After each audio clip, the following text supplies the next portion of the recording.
Hello, everyone. Welcome to the first session of the Child's Imagination, the studies of cinematic fantasy by Jason Mohaghegh. This seminar explores the strange contour of child's imagination and its relation to fantastical. How does childish fantasy entertain a mode of present pretending that is neither pure dream nor nightmare, but rather something more exotically dangerous than both dimension? To answer this, we will track the spaces and characters who haunt their visions through the prism of several iconic films of the 1980s.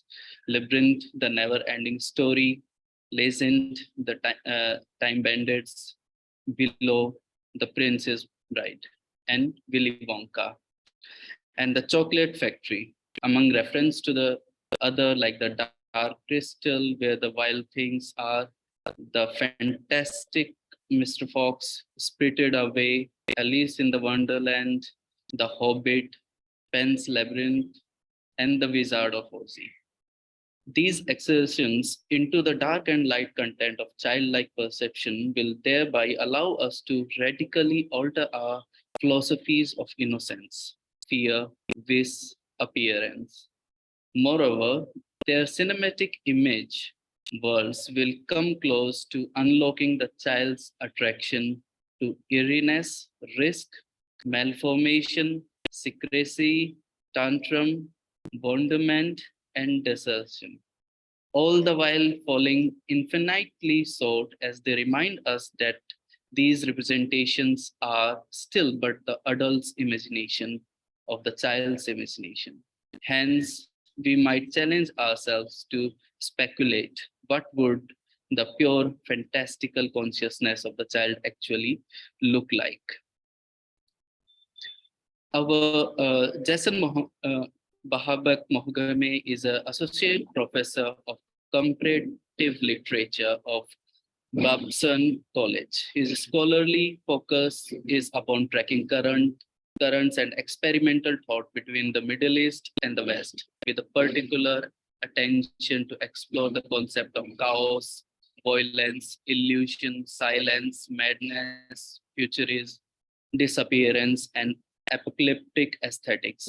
He has published several books to date, including The Chaotic Imagination. Now I hand over to Jason to start it. Thank you so much. Welcome, everyone. This is hopefully going to be a great deal of fun, but it's also, I'll say this in all honesty, this is perhaps the most treacherous idea that I had so far for a seminar for the New Center, because it can so easily go wrong. It's almost destined to sort of go wrong and poison itself, only because it's such a fragile subject. To even begin, we have to realize when we're talking about the child's imagination that we enter this zone as traitors to the child's imagination in a certain way. You know, all of us to even survive to get to this point means that we surrendered and sold away our own childish consciousness a long time ago. And so it's a very precarious thing to return to something that exists for us either as an unacknowledged sacrifice or a lost wish. And that can cause all kinds of bad psychologies and unconscious kind of impositions if we do it wrong. And that's why I like the challenge, because of the delicate balance of the fact that we have to tread very lightly to get to the most incredible possibilities. And the reason I bring that up is that it's not our fault. This is something that if you look for thousands of years, representations of the child's world by adults, whether it's in philosophy, although philosophy tends to ignore children almost entirely, or even literature, which does fascinating things with children's literature or cinema or visual art. But the temptation that haunts authors and creative thinkers and ourselves at every turn is not to try and impose what actually you find most of the time is the adult's imagination of the child's imagination. And so for us to try and unlock the step beyond that, which is to actually capture a glimpse of what the operational logic of the child's imagination itself, it requires something which is almost never required of a philosophy or art or theory or literature seminar, which is innocence. And innocence is the enemy of knowledge. So to come here sort of attempting to know is already a misstep on our part. It lacks the radical vulnerability or openness of innocence. So to that extent, I wanted to begin with the idea that in order for us not to just play this same game of another kind of criminal entity who has failed at this before to some extent is a wonderful, brilliant movement, but full of flaws when it comes to the child is psychoanalysis.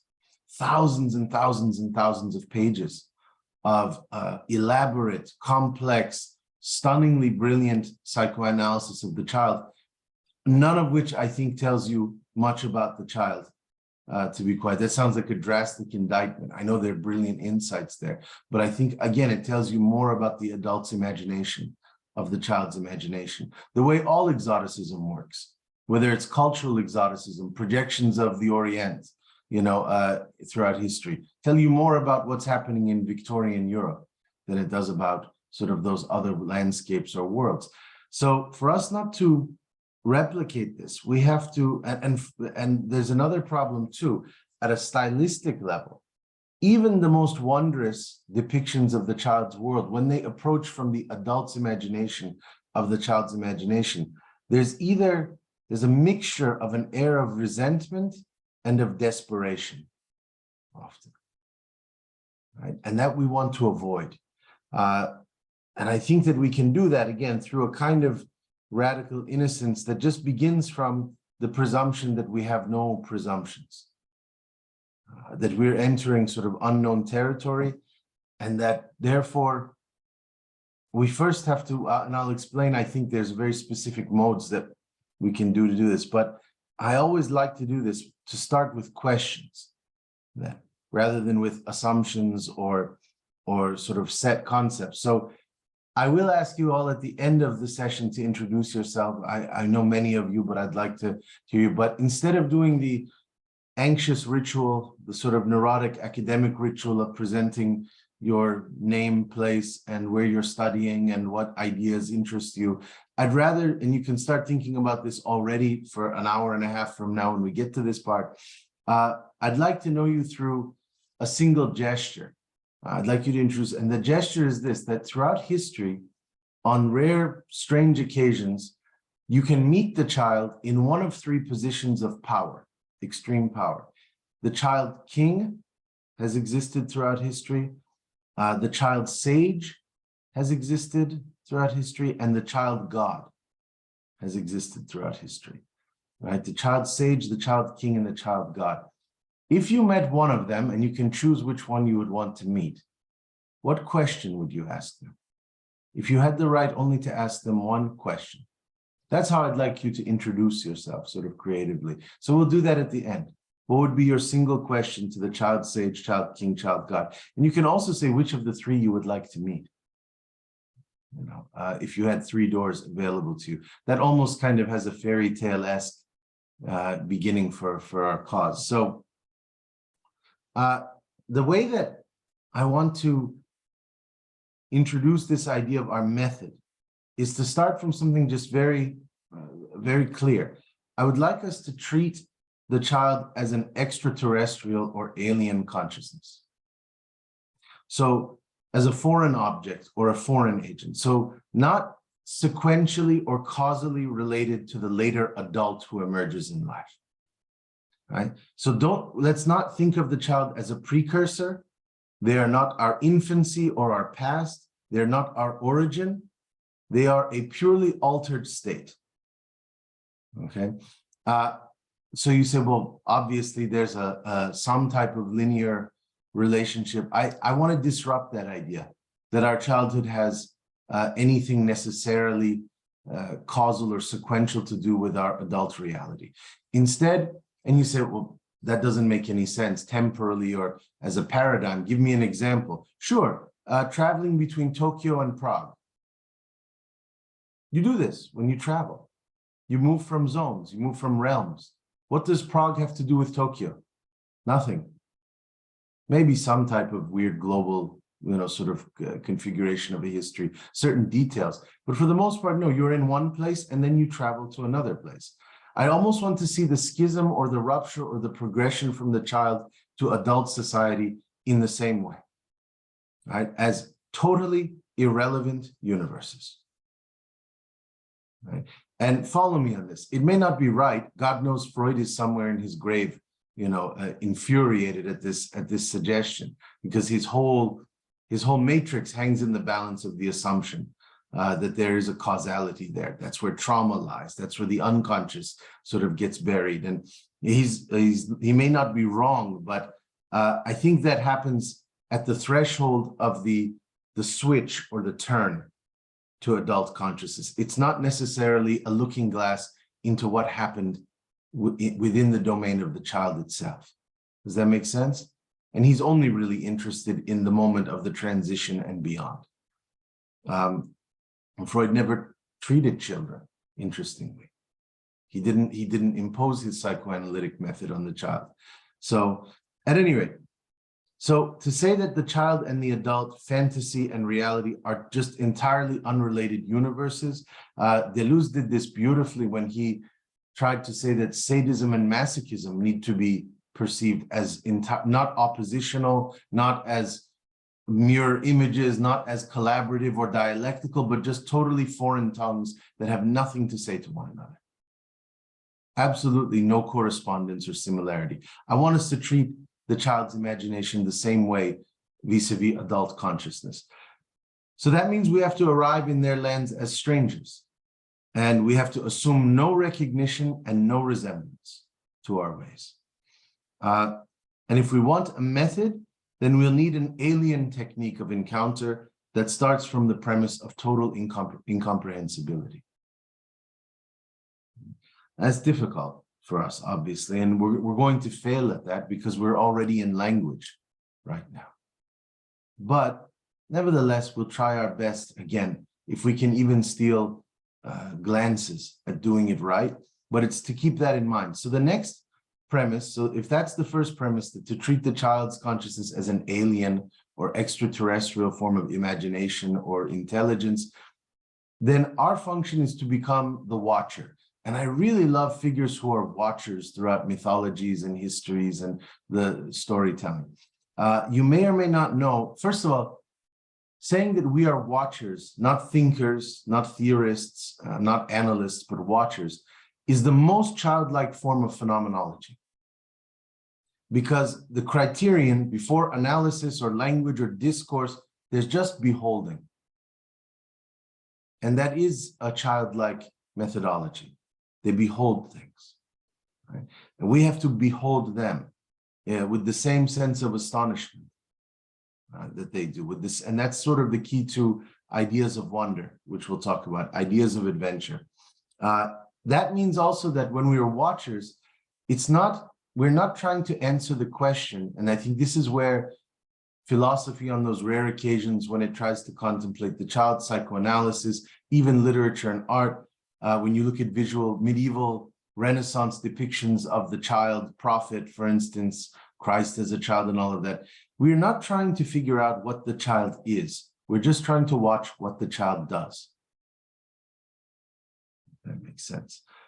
Trying to solve the riddle by asking what it is will already mislead us in the maze, right? So I'll give you an example.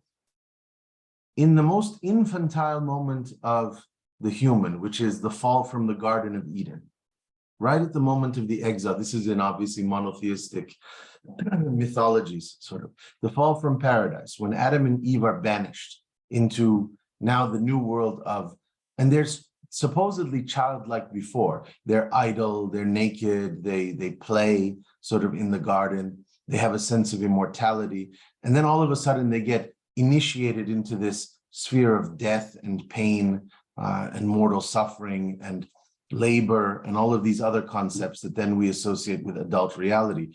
Right at that moment of the passage into their banishment, God appoints a series of angels, right, called the Grigori, the watcher angels.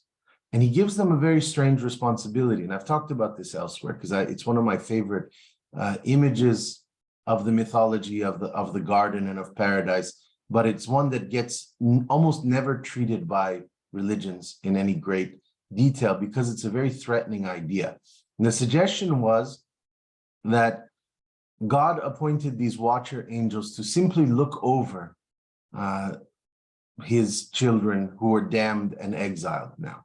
And the command was that you should watch over them and report back to me, but don't interfere in their agony, in their struggle, right, in their everydayness. Just watch them, which is an interesting thing. First of all, the idea that the omniscient has to fracture themselves almost bureaucratically into these intermediary eyes, sort of you watch for me, is an interesting idea. But then what ends up happening, for those of you who don't know, is what you would assume, that after the first few hundred years of watching them in their movements, in their strange choreographies, in their despair, the Grigori, the watcher angels, fall in love with humans. They become infatuated. And in that moment of obsessive infatuation, they start to cross the line and procreate with humans. They start to have hidden affairs. They start to have sort of stolen moments of touch and encounter. And this leads to the birth of a new hybrid race that are called the Nephilim. This is in Genesis. The word Nephilim is in Genesis. It refers to a bastard race of gigantic, half-human, half-angelic forms who are born of the perversion of and the contamination of this mixture. And they start trampling the earth. They throw massive tantrums, almost like the Cyclops, the figure of the Cyclops. They have rage within them, and they're gargantuan. They can uproot trees with a single sort of grip. And this, it's suggested, is the actual reason for the flood of Noah's Ark, is God's need to cleanse the world of this strange new race that has emerged between the watcher angels and humans, right? So this is an interesting first example of what can happen when you watch.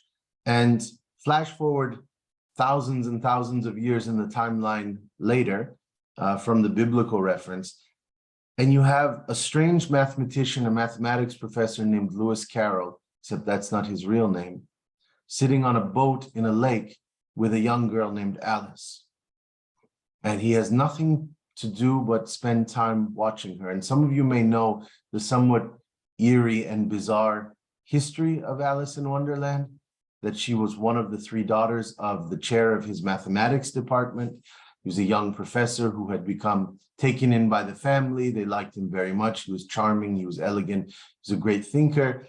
He used to take the three girls on a boat ride sort of every week into the middle of a lake, and he would tell them stories, and he devised an entire world, Wonderland, for the youngest daughter, Alice. And then one day, several months later, he asked for her hand in marriage.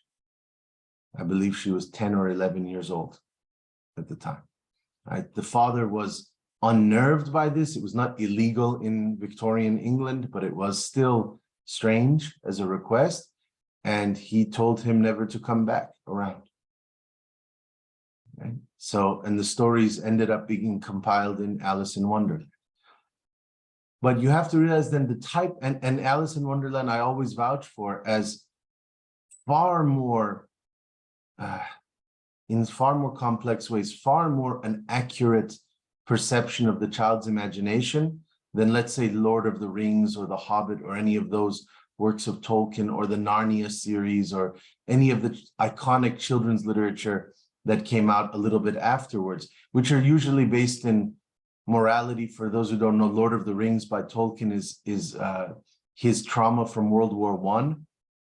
You know, the first time that you saw aerial planes bombarding, you know, raining fire from the sky, that's his metaphor for the dragons.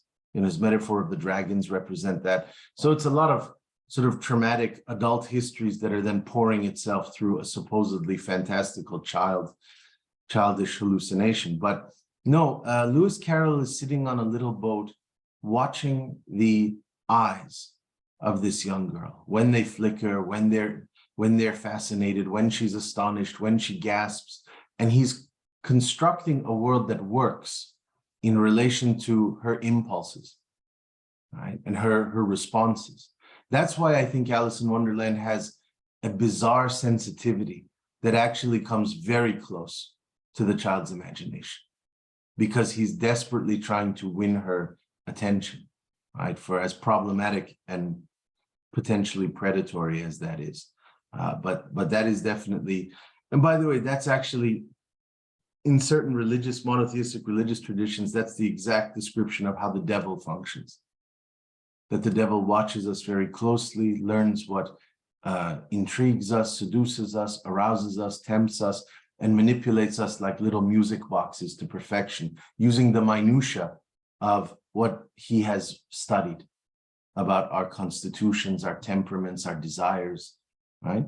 So one could see it that way. But then there's let's move from the obvious kind of minefield of Lewis Carroll's fascination with the child, or love for the child, and move to another figure who, this one is an absolutely heroic figure for me, Fernandez.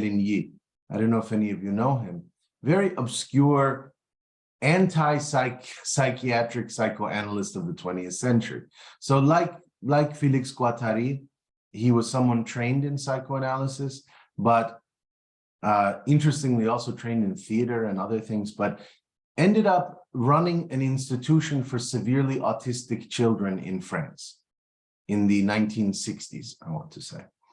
And what happened was, which is fascinating, and you can see these if you Google his drawings. He has a series of drawings, and I'll explain them in a minute. But what happened is that parents would show up at his institution, bringing their autistically challenged children and introducing them as defective to him, essentially. And one of the things of severe autism, one of the symptoms of severe autism is difficulty with language acquisition. So these were mostly children who couldn't speak, right?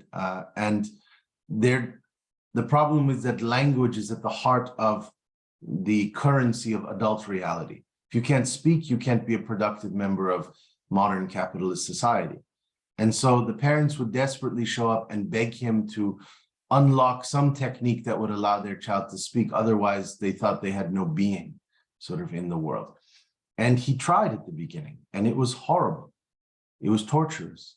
He said every exercise that he could come up with and devise to try and get them to speak was met with frustration on the child's part, self-hatred, shame, guilt, 1,000 destructive emotions. And he didn't want to subject them to this cruel apparatus of trying to force them into speech. And so one day, the other doctors in the institution at the hospital saw Fernandez sitting out in the courtyard with a large journal, and they saw these weird sort of flowing lines that he had devised, diagrams. And they said, what are these strange depictions? And he said, I'm diagramming their movements in the courtyard when they play. He sat all day for hours, and he realized that they did have an expressive language. It was in their motion, their dynamic motion.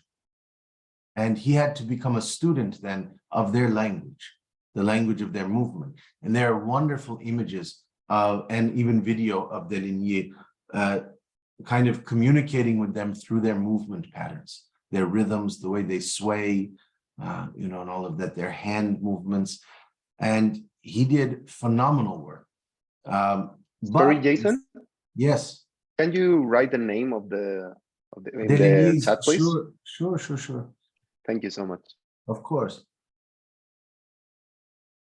Fernand Deligny, and actually just a few years ago, a collection of his writings and his drawings were released, called the Arachnian. And the reason is, and he came up with this concept because he noticed that his drawings of their movements looked like spider webs. And so he named them sort of an Arachnean methodology to follow their spiderweb footsteps in a way. Fascinating figure. And just so you know, when the French government decided that his results were worthless, because even though the children were extremely happy at the hospital and were far more fulfilled and all of that, they wanted them to be able to speak still and to re-enter adult society. So he was stripped of his funding, at which point, through Guattari and other people's help, he bought an old abandoned cinema and he housed these children in a cinema for the next several years. It's an interesting thing to know about him. But at any rate, this is something that we have to replicate. We have to really just become watchers of the movements of these children in the films that we're going to watch, and that will help us enter their states of enchantment, the specific objects they pick up, the ways that they move, and that will tell us a lot of things. Now, the last thing that I wanted to mention, so we talked about sort of the child as an alien intelligence or alien consciousness. We talked about ourselves as the watcher. The last concept I wanted to bring up at the outset is curiosity, because that we recognize is usually at the heart of most children's narratives that we can recognize. But I think we fundamentally misunderstand curiosity. First of all, it may interest you to know that Martin Heidegger, the great German philosopher of the 20th century, considers curiosity to be the lowest stratum of thought. He absolutely hates curiosity for a number of reasons. One, he considers it superficial, it's fragmentary, it's easily distracted, it's drawn away from the object of focus. He claims it closes off being, and it's part of what he's always calls idle chatter of the everyday. And he says that what he despises most about it is that this is an amazing insight, but he's talking more about adult curiosity here, is that, and you can think about this in your internet, when you do the deep dives or down the rabbit hole of internet curiosities, so you watch one YouTube video after another, kind of in a neurotic, compulsive, it's 4 a.m. and you're still just watching the next TikTok or the next Instagram feed or something like that. This is where Heidegger is correct in his critique, that it has an air of false liveliness. That's what draws us, that it seems lively in some way. Oh, what's that? But it's actually false. It's a very dead form, right? This is actually interestingly coincides with Marx's theory of the commodity as well, that the commodity appears to be radiant, magnificent, mesmerizing, and the second of its consumption, it becomes disenchanted and anticlimactic, and you realize that we feed on dead forms in capitalism. We feed on dead entities that only look alive, right? But Heidegger is very prejudiced here in his dismissal of curiosity as an offense to his concept of authentic being in the world. One, because children don't care about authenticity. They prefer pretending, nor do they care about the world. They like to escape the world, if anything. So already they're enemies. And I don't want to make a really powerful and dark historical connection, but we all know about Heidegger's affiliation with Nazism. And we also know that the Nazi movement killed children first at Auschwitz, because they were unproductive, useless to a labor camp, right? Then the elderly, then the deranged and the sick. So they are the sort of undesirables to that movement. So it's an interesting philosophical and political connection there. But the thing that he really dislikes is that children are drawn more by sensation and intuition and dream than they are by intellect, contemplation, or reason.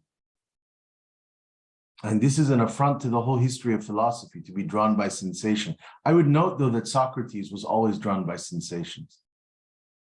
Clouds in the sky, right? That he would suddenly start to stare at. So it's interesting that that's actually more even the original methodology. But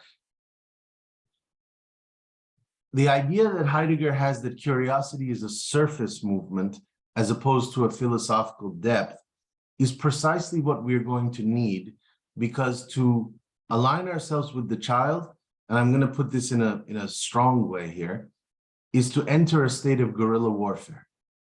The child is under siege from the very first moment that they exist in the world.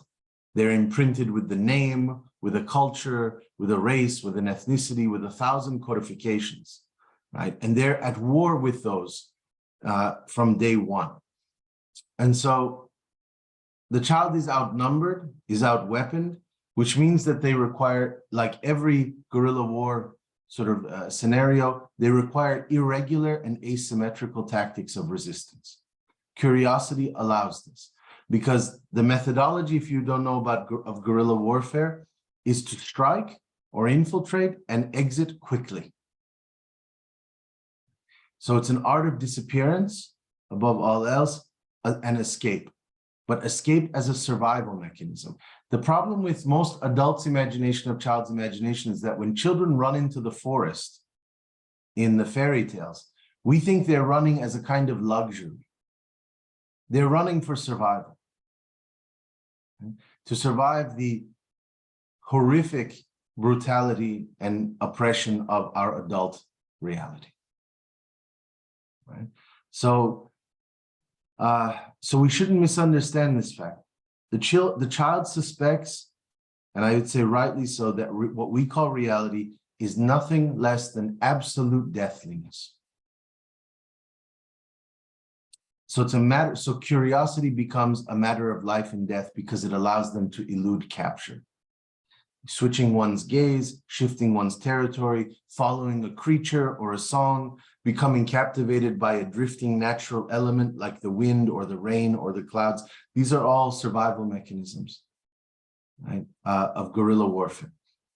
So with all that being said, why, I can just quickly answer this, why fantasy movies of the 1980s will be our main sort of sources for this, rather than any literatures that I could provide. And I did, to be honest with you, I ran through entire strange histories from multicultural sources of children's literatures. And even as a literary person, I went against those modes of storytelling. And instead, I wanted to freeze us in, and it's not out of any personal nostalgia that I grew up with these films in the 1980s. It's because I think that was a very bizarre era of creative derangement, where you watch films that that are children's films, Neverending Story, Labyrinth, Legend, that no child on earth should see. Right? They're strangely dark. They're bizarre and twisted in all kinds of ways. We'll get into them and see why. You would think, no, when we watch them, you'll be shocked to say they made this for children. And this is before the Disney revolution of the 1990s, the princesses of The Little Mermaid and Beauty and the Beast, and that era, which lost all of the kind of mad experimentation that you're going to see in these 1980s fantasy films, where I think almost by mistake, in the same way that early music videos in the 1980s didn't quite know what they were supposed to do. And so you often got very creative, flawed, but creative and ambitious experimentation with imagery, with narrative, just by mistake of being in a new territory, right? So I think this is something that we'll see as well with these films. And it'll be an interesting question as to whether or not, when you watch something like Legend, which is horrific in many regards, and it's interestingly, God, this fact disturbs me, but it's one of Tom Cruise's earliest films. He's like 17 years old when he's acting in it. He's very, very young, and it's a very fantastical, strange thing. And there's an evil villain named Darkness who looks demonic and horned and all of that. And he's saying extremely abstract philosophical things about darkness. He has entire monologues about darkness, and that's his own name. And you're going to sit there and say, who the hell was this film made for? Because no one in their 30s or 40s should be really intrigued by this, but no 7-year-old should be watching this either. And it would be interesting to note that if you asked, do children like these movies that we're going to watch? You know, do 5-year-olds or 7-year-olds enjoy Labyrinth or the Neverending Story. It's interesting to note that actually the main demographic are like 12-year-olds, which is to say, right at the moment of the sacrifice of the child's imagination, the loss of the child's imagination, are the ones who are most attracted to this. That doesn't mean that the reason why children don't like these films is because they're not representations. Adults don't like psychoanalysis. They don't enjoy that either because it comes too close sometimes to the bone. It becomes too radioactively revealing in certain ways. But at any rate, so I want to start for today just to give us some quick examples. Can everybody see this here? Great. Yeah. Yes. Excellent. Thank you. So these are the first two films that we're going to be watching. We're watching The Neverending Story for next week and then Labyrinth right after. And there are just notes that I want to put at the outset. And again, this is not an attempt to know, it's just to suggest things, because every one of these is an open door to a series of questions that then need to be sort of interrogated. These are not closed sort of categories. The first is that the very nature of both titles is a play with infinity, right? And the translation of fantasy into tangible spaces and architectures that represent infinity. So labyrinths are infinite, and Fantasia in the Never-Ending Story, the very title, Never Ending, right, reflects some concept of infinity. By the way, I would not want to reduce this to saying that it is the same concept of infinity in both films, right? We can have multiple interpretations and variations of the infinite. But I have a great friend who reminded me years ago that our modern concept of infinity as boundlessness, endlessness, is actually incorrect etymologically from its origin. Its origin doesn't mean just boundless or endless. It means unfinished. The infinite is the unfinished. And that is a fascinating point of departure. When you think of the world as unfinished, when you think of creation or reality as unfinished, existence as unfinished, that gives you room to play. And I think that's what's at work here, right, in the concepts of infinity. But also this idea, and this is something that Freud would call a form of madness, and I've seen this in surrealism at times, the ability again to translate and project visions from the mind into tangible outer spaces. Right, so that suddenly you come upon a city, and the city is actually a manifestation of the architecture of your own consciousness. The buildings resemble figments from your own imagination. That's what we have here. The second concept is anarchy. Both the characters in Labyrinth and the Neverending Story have authoritarian parents, and they also have dead parents. And this is a very classic kind of archetype of a lot of children's literature, the authoritarian parent and the dead parent, right? Third, exhaustion.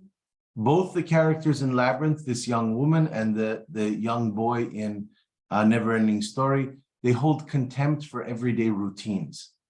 They are exhausted and fatigued by banality, and they perceive something truly evil in the banal. So I've said this expression before. I think Hannah Arendt, for all her genius, missed the second half of her equation. It's not just the banality of evil, it's the evil of banality that you have to look at here. And the child has a radar or a sensitivity to the fact that all banality is a form of doom. Fourth, the elsewhere. Both characters at the outset of the films, they seek extraterritorial zones. One goes into, and this is the interesting thing, to get there, to get to the Labyrinth or to get to Fantasia and the Neverending Story, you need some middle passage, some prism. So like Alice needs the rabbit hole, and the children in Narnia need the wardrobe, some type of portal. They also, one goes to an attic and one goes to the garden, right? They both have companion animals. This is something that you'll often see. They're accompanied by loyal creatures. those creatures always have disproportionate bodies. This is a really interesting assault against form. If you study children's drawings, which you could do, like the actual drawings of children, you'll always notice that their sense of scale, proportion, they're elongated, they're almost monstrous in the depiction of bodies. And also missing parts, missing appendages or extra. You'll have 3 eyes, you'll not have a nose. And there's no sense of horror or sense of incompleteness to the child. If you try to correct them, they react that it's fine the way it is. So you'll notice this as well. Their companion animals have disheveled hair, and there's something to be said about whether or not this is a reflection of a desire for wildness or a connection to wildness. We have to think about what wildness means exactly in these places. So for instance, one work of very famous children's literature is Where the Wild Things Are, right? Where a little boy goes off to a faraway island. Again, the elsewhere has an authoritarian mother who has sent him to his bedroom. So all of the things that we've seen already, and is seeking a kind of anarchy. He goes and there are bonfires on the island. He plays with the monsters there and everything like that. And he dresses as one himself. So it's interesting when you ask, okay, the wild things, this island of the wild things, what is meant by wildness there? Because I don't think our adult definitions of the wild make sense there. They don't correspond. It's a completely different conceptual territory of wildness, and what the forest means, what the garden means, what the jungle means in children's literature is different than our perception of it. They make alliances, and this is something that's going to be interesting, that both encountered protective or instructive figures, caretakers, booksellers, guides, right? Fairy godmothers, things of that nature, right? Caretaker figures, but making alliances is crucial. You think even of Snow White, who aligns herself with the huntsman and also the 7 dwarves. I'm more interested in the 7 dwarves than I am with the huntsman. Huntsman is a typical heroic, mythological archetype, but the 7 dwarves, what their multiplicity, the strange compartmentalization of their gestures. One is sleepy, one is, this is an interesting question of why Snow White would make an alliance with those figures particularly, and we can get into that. Thought climates. Okay, this is an interesting thing. This is what Freud would call the omnipotence of thought delusion. There are some people who believe that when they are sad, it causes rain to fall. This is a particular syndrome or delusion and a psychopathology that Freud will diagnose as well, but it's what children think, essentially. And he does mention this, that the omnipotence of thought, he notices in both children and obsessive compulsive disorder patients.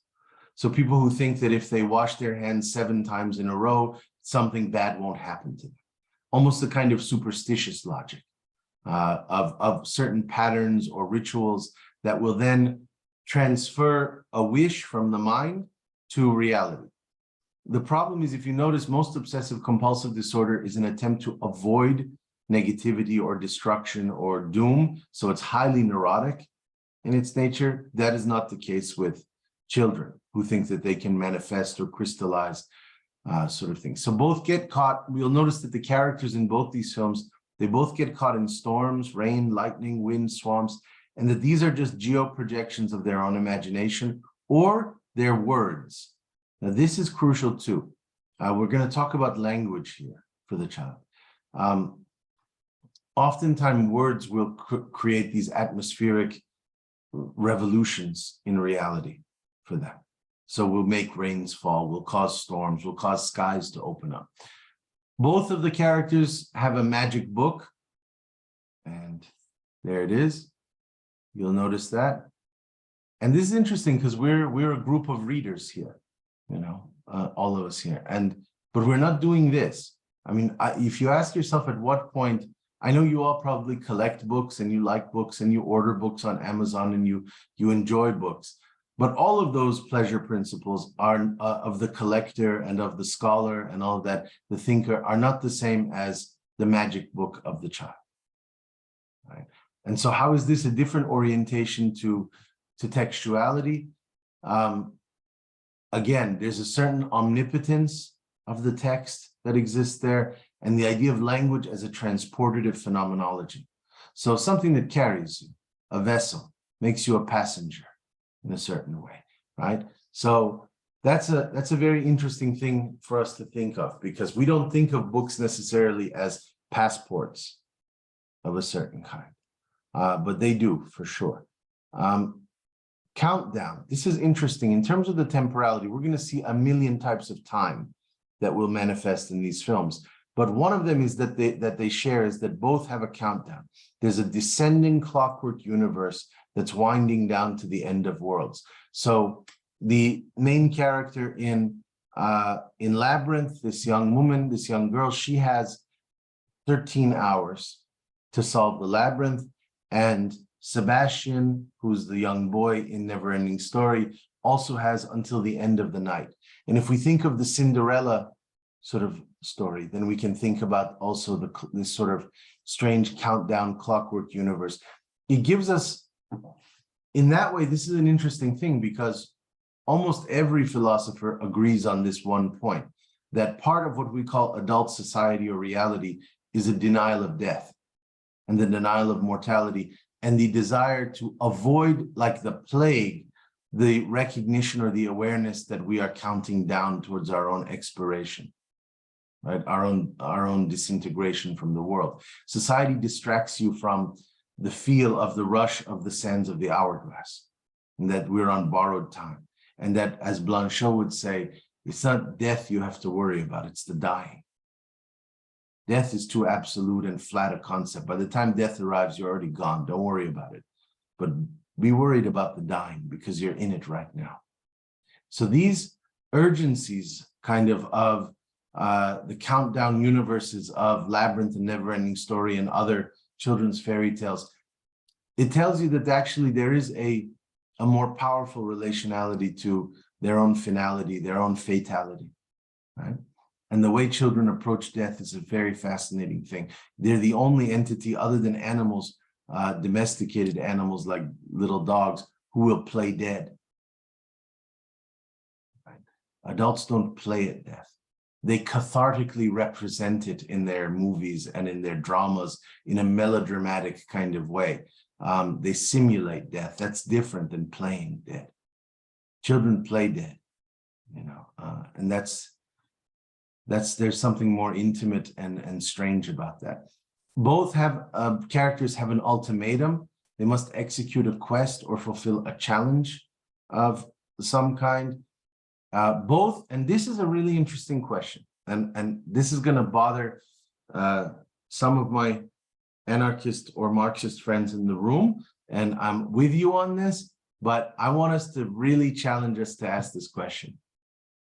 Why is it that if the children are seeking an escape from authoritarian adults, the regimes and the forms of governance of their parents, their schools, you know, Alice is trying to avoid her homework. That's one of the reasons why, sort of this mandated forced knowledge sort of process and all that. If they're trying to avoid these authoritarian characters and caricatures of the adult world, who they suspect are just imposing laws that they themselves don't understand, why is it that they seek counter royalties? Why not just a purely anarchistic landscape where there are no rulers, no sovereigns, no hierarchies? Why is it that there's always kings and queens in so much of children's literatures and stories? Now, Jung has a theory of this, which is that they're in search of the remedying or corrective archetype. So where the parent fails, right? Or where the teacher fails, or the priest fails, or the government fails because they are exploitative and fake, you know, in all kinds of ways, and ultimately oppressive, they're looking for the good king. Except that's not correct either, by the way. When you meet the Empress, who is this figure here in the Neverending Story, she is not the archetype of the good queen. That's not happening there. And in most instances, or you meet the Goblin King, that is definitely not the archetype of the perfect ruler. He is devious and treacherous and diabolical and predatory, like a big bad wolf in the forest. But she prefers him to her father because his violence is more honest, is more transparent. Right? And it's an interesting thing because the only negative character in Alice in Wonderland is the queen. Now, all the others are kind of weird and amoral, like the Mad Hatter. She's she's sort of, it's an unstable continuum, the way he moves in his tea parties, and the opium smoking cat. None of her encounters, whether it's the Cheshire Cat or the Caterpillar or the Mad Hatter, are purely positive encounters. They're all disorienting. They're all disturbing. They're figures who are prone to tantrums, to sudden anger or volatility. She doesn't love them or hate them, trust them or mistrust them, right? There's no sort of perfect certainty with any of them. She's just intrigued by them. Now, the only one that seemingly she actually wants to challenge or overthrow is the queen. She seems to not like the queen who cuts off heads. But notice that the interesting thing is, rather than how, let's say, moral, religious, or theological traditions treat evil, evil you must distance yourself from, evil you must banish, evil you must destroy, Alice goes and plays cricket with the queen, right? Engages in a game with her. It's a very interesting thing there. But what's going on here, for those who we're going to present Pan's Labyrinth. Also, you have a young girl whose stepfather is a fascist, a Spanish fascist, and so she's looking for an alternative lineage. She fantasizes that she has a bloodline to some mystical king and queen father. Again, why are these anarchistic children still interested in royalties? And I want to bring that up. And I think it has something to do, and this is going to put me in bad political waters, but trust me on this a little bit, that children fear above all else the tyranny of the same that comes from complete conformism. And so discourses of equality sound to them, universal equality, sound to them like terror. Right? And we see that in the fascist, Stalinist, and capitalist project. A kind of global equality machine through dystopian means. And so does that mean there have to be aristocracies of some alternative kind in Wonderland? Yes. And that's something for us to consider. But they're not political. The criterion is not political. The Mad Hatter doesn't have power, right? The Cheshire Cat doesn't have power over Wonderland. What they have, if anything, is a manipulative advantage based on their cunning, based on their intricacies. We'll talk about that, though, more and more. But I just want to throw it out there because in our first films, you're going to meet the Goblin King and the Empress. And you have to ask yourself why, again, in the realms of fantasy, there need to be these figures of extreme power that are there. And then finally, you notice that in almost every fairy tale and in both of these films, there's ultimately a return. The child doesn't remain in the labyrinth or remain in Wonderland or remain in Fantasia, in the Neverending Story. They have to come back and they return to reality. It's an interesting question why they don't just run away with the circus or run away with the carnival and spend an existence there. And it's far more sinister than you think. It's not simply a weak confession of the inevitability and the stranglehold of the real. It's because children at the end of these films become pirates. They become traffickers and smugglers of elements of the unreal back into the real. And I want you to notice that there's always a residue or a trace that they carry, a forbidden trace that they carry back in order to contaminate or provoke reality. Some souvenir, some token always accompanies them. So we got to watch that as well. And we're going to get into all kinds of other strange ideas. Sort of, we're going to look at the idea of wishes, right? Because wishes can take on different forms. You'll notice in Labyrinth that her wish is actually a command. You'll notice in Neverending Story that the wish is a summoning. You'll notice that the wish can be a plea, it can be an incantation, and other things. But these are just first ways of looking at that.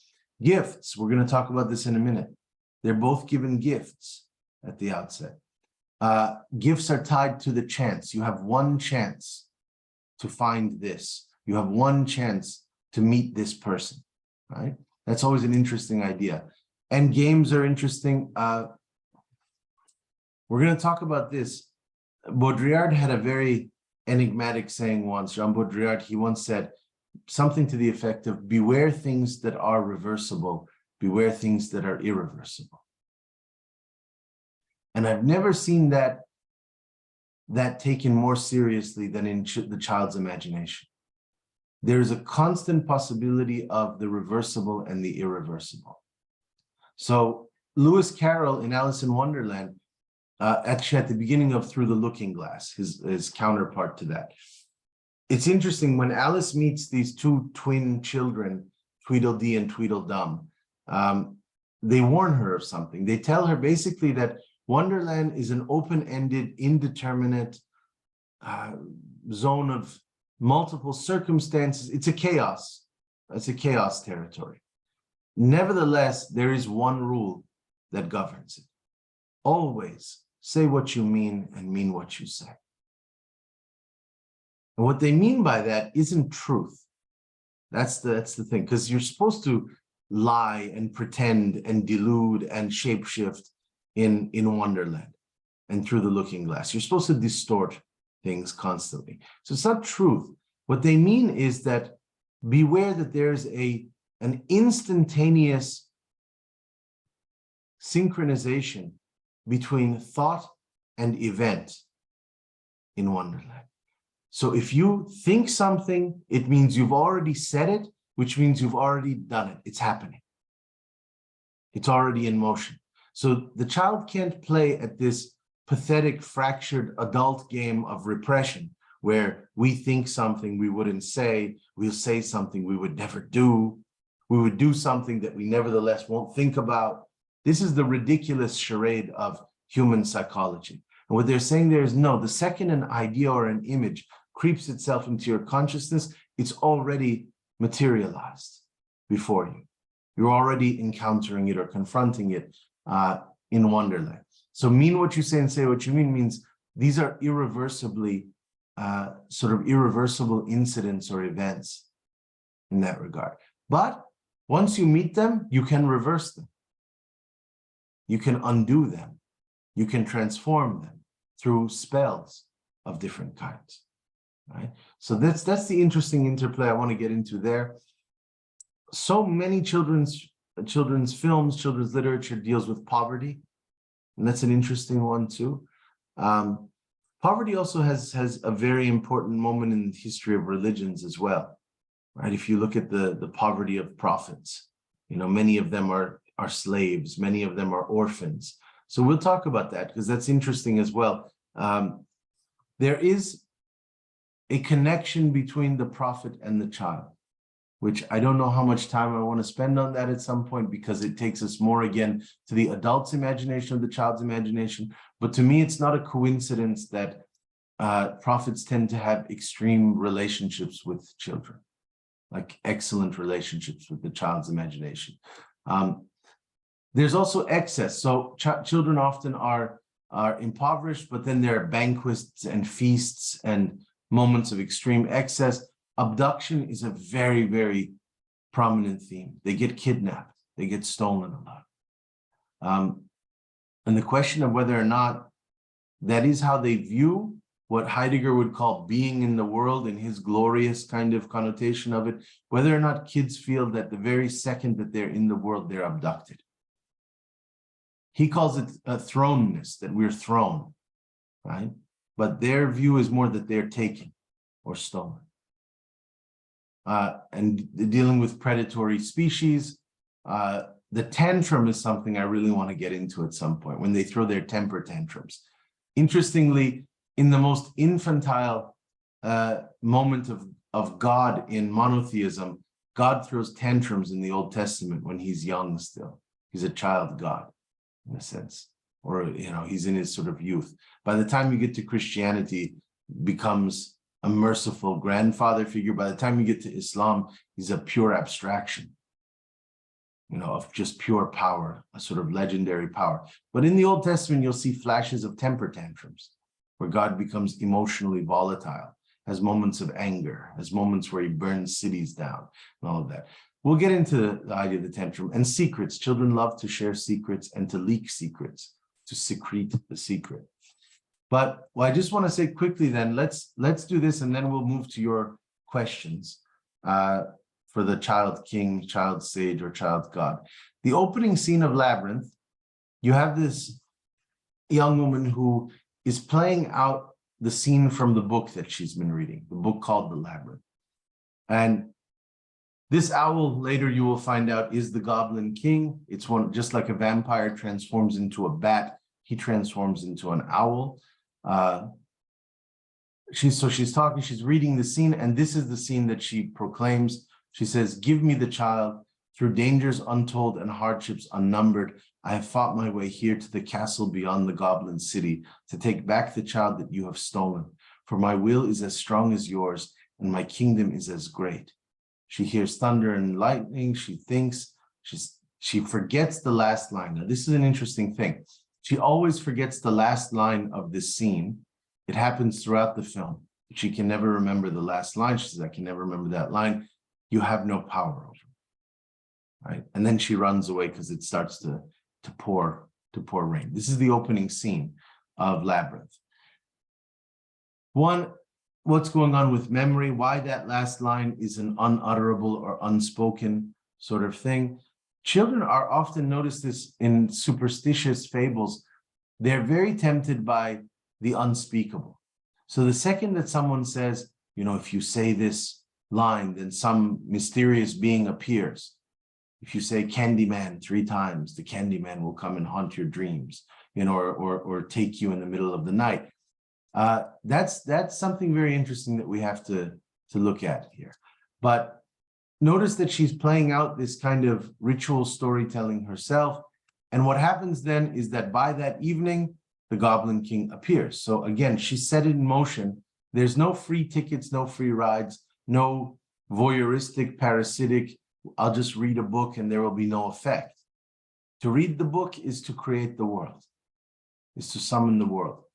And she starts with a wish. So this young girl, Sarah, she has a stepbrother. She doesn't like having to babysit the stepbrother. She hates this forced labor that her parents selfishly impose upon her. And so she, in her moment of frustration, calls forward the Goblin King to come take the child. "I can bear it no longer." Goblin King is the second scene of the film.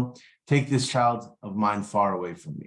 Window breaks open, the owl flies in, it turns into the Goblin King, whose name is Jareth, by the way. "Sarah, to the Goblin King, you're him, aren't you? You're the Goblin King. I want my brother back, please, if it's all the same." He says exactly what Tweedledee and Tweedledum say. What's said is said. And you cannot take it back, right? She says, "But I didn't mean it." "Oh, you didn't. Please, where is he?" Now, his question mark here, "Oh, you didn't." This is, again, a challenge to her.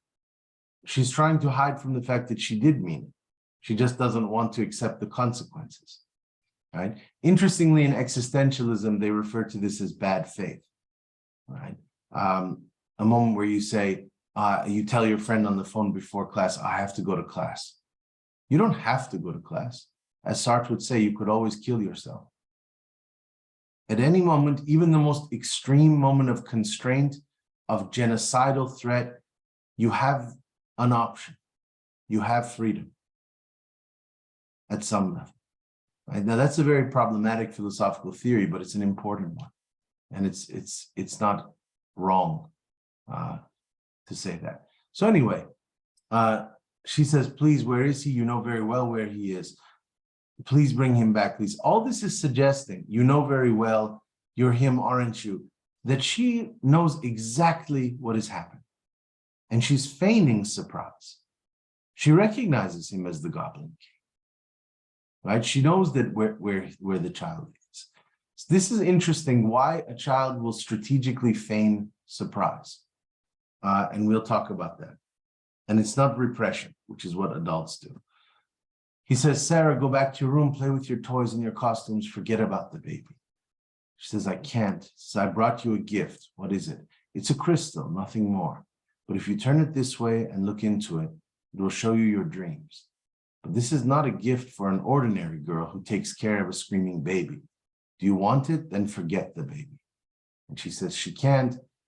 The second that she refuses the gift, he throws a snake around her neck and he says, don't defy me. You're no match for me, Sarah. Match. Match is a word for gameplay. All right. So now the game begins. The second that she challenges him, she becomes a competitor of a certain kind. A game unfolds. They immediately get transported to the domain of the labyrinth, which is the arena of the game that's going to take place. He explains, this is the castle beyond the Goblin City. He tells her, now this is interesting, he warns her, turn back before it's too late. She says, I can't. What a pity, it doesn't look that far. It's farther than you think. You have 13 hours. Time is short, points to a clock. You have 13 hours in which to solve the labyrinth before your baby brother becomes one of us forever. This is an interesting idea. Some of you may or may not know that at the end of his life, Heidegger, who I mentioned earlier, the enemy of curiosity, the enemy of unserious people like children, that Heidegger became a philosopher of a concept called the turn. Now, this was already at a point where, interestingly, because of his historical turn, meaning towards fascism for a momentary time, he had been disqualified and kind of exiled from philosophy. So no one was really reading him that closely at that point. But he suddenly came up with this idea of the turn, and he said it's a very crucial thing for philosophy to consider. And he's right, but he doesn't take it far enough. He thinks of turning as a rotation, a torsion, a shift, and he's right about that. But he doesn't think of it in the more active sense that the child does, which is to be turned into something. There's always a threat that if you stay too long or if you make the wrong move, you can be turned into something, right? You become one of them. That's a very interesting notion that we have to get into further. We have to unlock. Why is it that the longer you spend in the labyrinth, the more you turn into one of them? And that is true in society too. The longer you spend in society, the more you turn into one of those wretched adults that you despise, right? So it may be a mirror of that, but I think it's actually not. In the enchanting realm of the fantasy, it's just a form of power that exists. The ability to turn someone against their will into one of you. We see it in monstrosity as well. If the werewolf bites you, you become a werewolf. If the vampire bites you, you become a vampire. Right? And to suggest that, all right, now this is going to get me in trouble, but to suggest that this is even a more ethical relationship, this violence is a more ethical relationship than the pseudo-democratic delusion of individuality that is sold to you in everyday modern society, humanist society, that no one has the right to manipulate you, no one has the right to tell you what to do or who to be in life. You realize we're just reeling from the 20th century's experiments with ideology, fascism, Stalinism, capitalism, genocide from three corners, right? And all of which operated under this kind of idea of free subjects, right? Well, there's no delusion of free subjectivity. If you're in the forest, if you're in the game, if you're in the labyrinth, if you're in Wonderland, you can be turned into something, right? So that's an interesting thing to be aware of here. Now, the Neverending Story begins very similarly. He finds a book. He steals away. She goes to this open park. You saw a garden kind of area. He goes up to his school attic. She's avoiding her parents. He's avoiding his teachers and his father.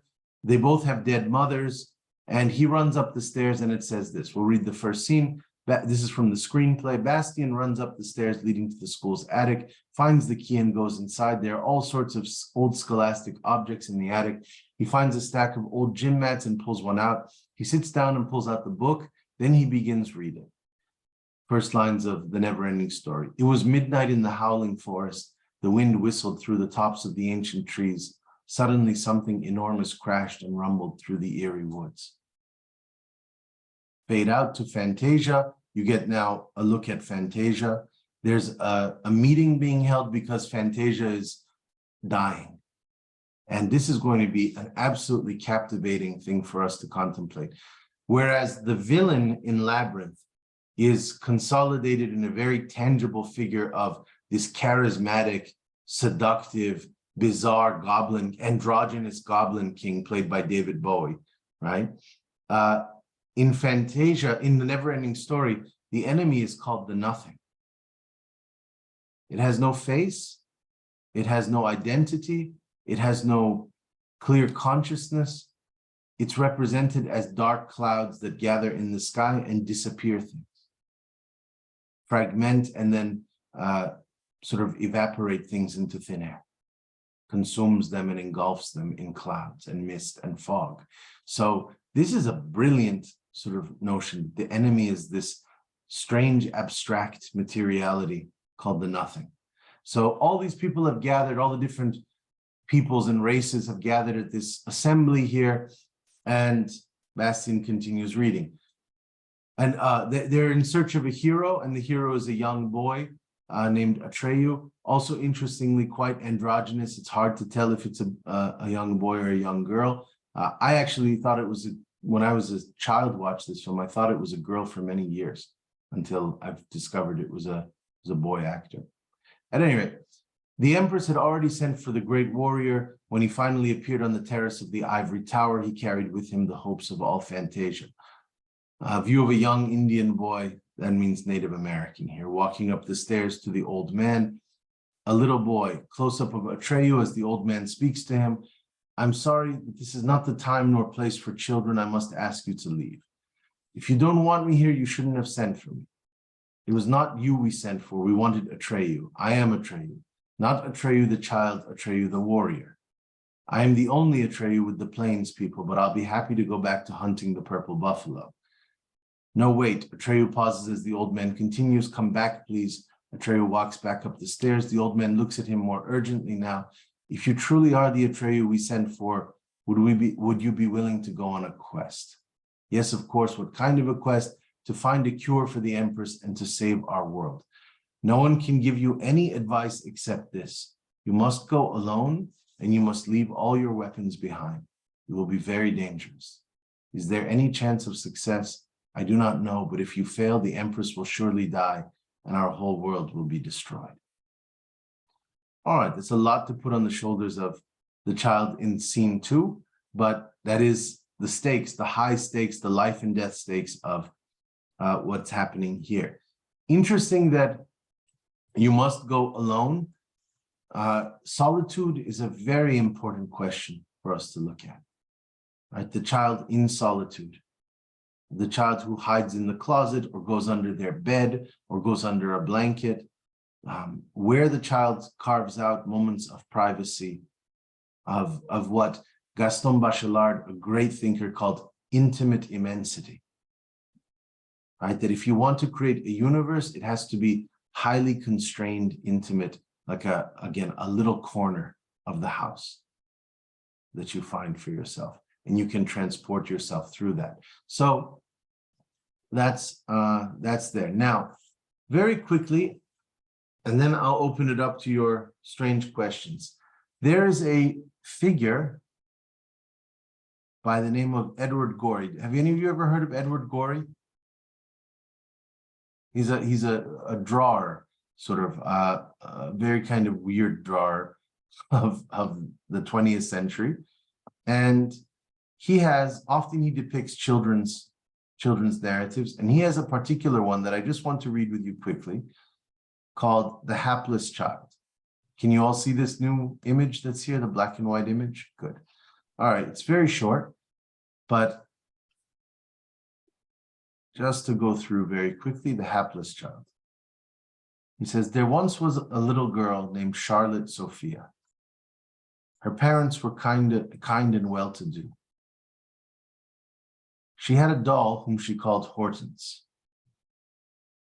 One day, her father, a colonel in the army, was ordered to Africa. Several months later, he was reported killed in a native uprising. Her mother fell into a decline that proved fatal. Her only other relative, an uncle, was brained by a piece of masonry. I guess that means a brick fell on his head and made him deranged. Charlotte Sophia was left in the hands of the family lawyer. He had once put her into a boarding school. There she was punished by the teachers for things she hadn't done. Hortense was torn limb from limb by the other pupils, so her doll gets stolen. Okay.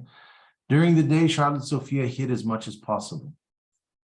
At night, she lay awake weeping and weeping.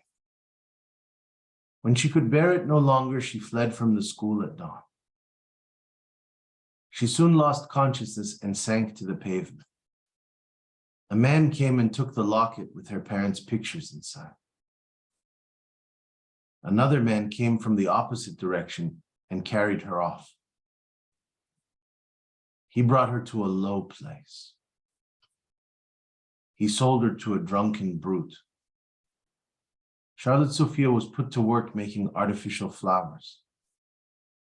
She lived on scraps and tap water. From time to time, the brute got the horrors. Charlotte Sophia's eyesight began to fail rapidly. Meanwhile, her father, who was not dead after all, returned home. Every day, he motored through the streets searching for her. At last, the brute went off his head. Charlotte Sophia, now almost blind, ran into the street. She was at once struck down by a car. Her father got out to look at the dying child. She was so changed, he did not recognize her. The end. Okay, not to sadden you. That's a devastatingly sad thing. And actually, I want to talk about that. I want to talk about the child's sadness because that's crucial. Children often weep in these worlds that we're going to go through. They scream, they weep, they undergo all kinds of agony. But just quickly, to just go back to this is the last thing that I wanted to get into. If we look at that, first off, the term hapless means unfortunate, luckless, or ill-starred. And we need to qualify this because fortune is a really interesting term. Fortune occupies something between destiny and dumb luck, pure chance. Right? And which is it? And actually, you'll start to notice that in Wonderland, in fantasy, both are operative. So children don't have to choose the way we have to choose between will and destiny and chance. They actually see them as rivaling forces that are all in operation and play. You can will something, but your destiny may be different. Destiny can be undone by luck, by circumstance, by some chance encounter. Will can supersede destiny. Right? So things that are impossible in adult storytelling, especially when civilizations start to define their ethnos and their origins and their logic and their morality, all of a sudden you have to play to one of these, whether you have to give everything to God or everything to a sort of the human or a human ingenuity. Either way, you can't have this mess of entangling, but also rivaling sort of figures. Again, a good way to explain this, and pardon me to those who've heard me speak about this before, if you think of the architecture of a carnival, right? The carnivalesque is a weird space because it works. It creates a kind of enchantment and a continuity and an atmosphere, but it's pure anarchy and fragmentation. There is no center to the carnival. There is no ride you're supposed to ride first. There's no particular sequence, which is why the first question you ask your friend when you go to a carnival is, what should we go on first? What should we do first? And you notice that every vendor, which is to say every guardian of every different ride or thing you could eat or thing you could try, the Hall of Mirrors or the Ferris wheel, they're all competing for your attention. They're all seducing you simultaneously in different directions. And yet that cutthroat competition between them works productively. By the way, I do not want to make a connection between the carnivalesque and the way, let's say, capitalism also does that. Capitalism in its own way will also show you 17 different advertisements simultaneously, and somehow its order works, right? It doesn't destabilize or fall into disarray because of that multiplicity. But it's different here. It's a very different thing. So again, to say that she's hapless, meaning unfortunate or luckless or ill-starred, mean actually three different things. But they're all in operation. The stars are against her, which is to say there's a fatalistic current there. Her luck is bad, and there are other things that are at work. There was once a girl, which is the once upon a time opening that we hear all the time in children's storytelling.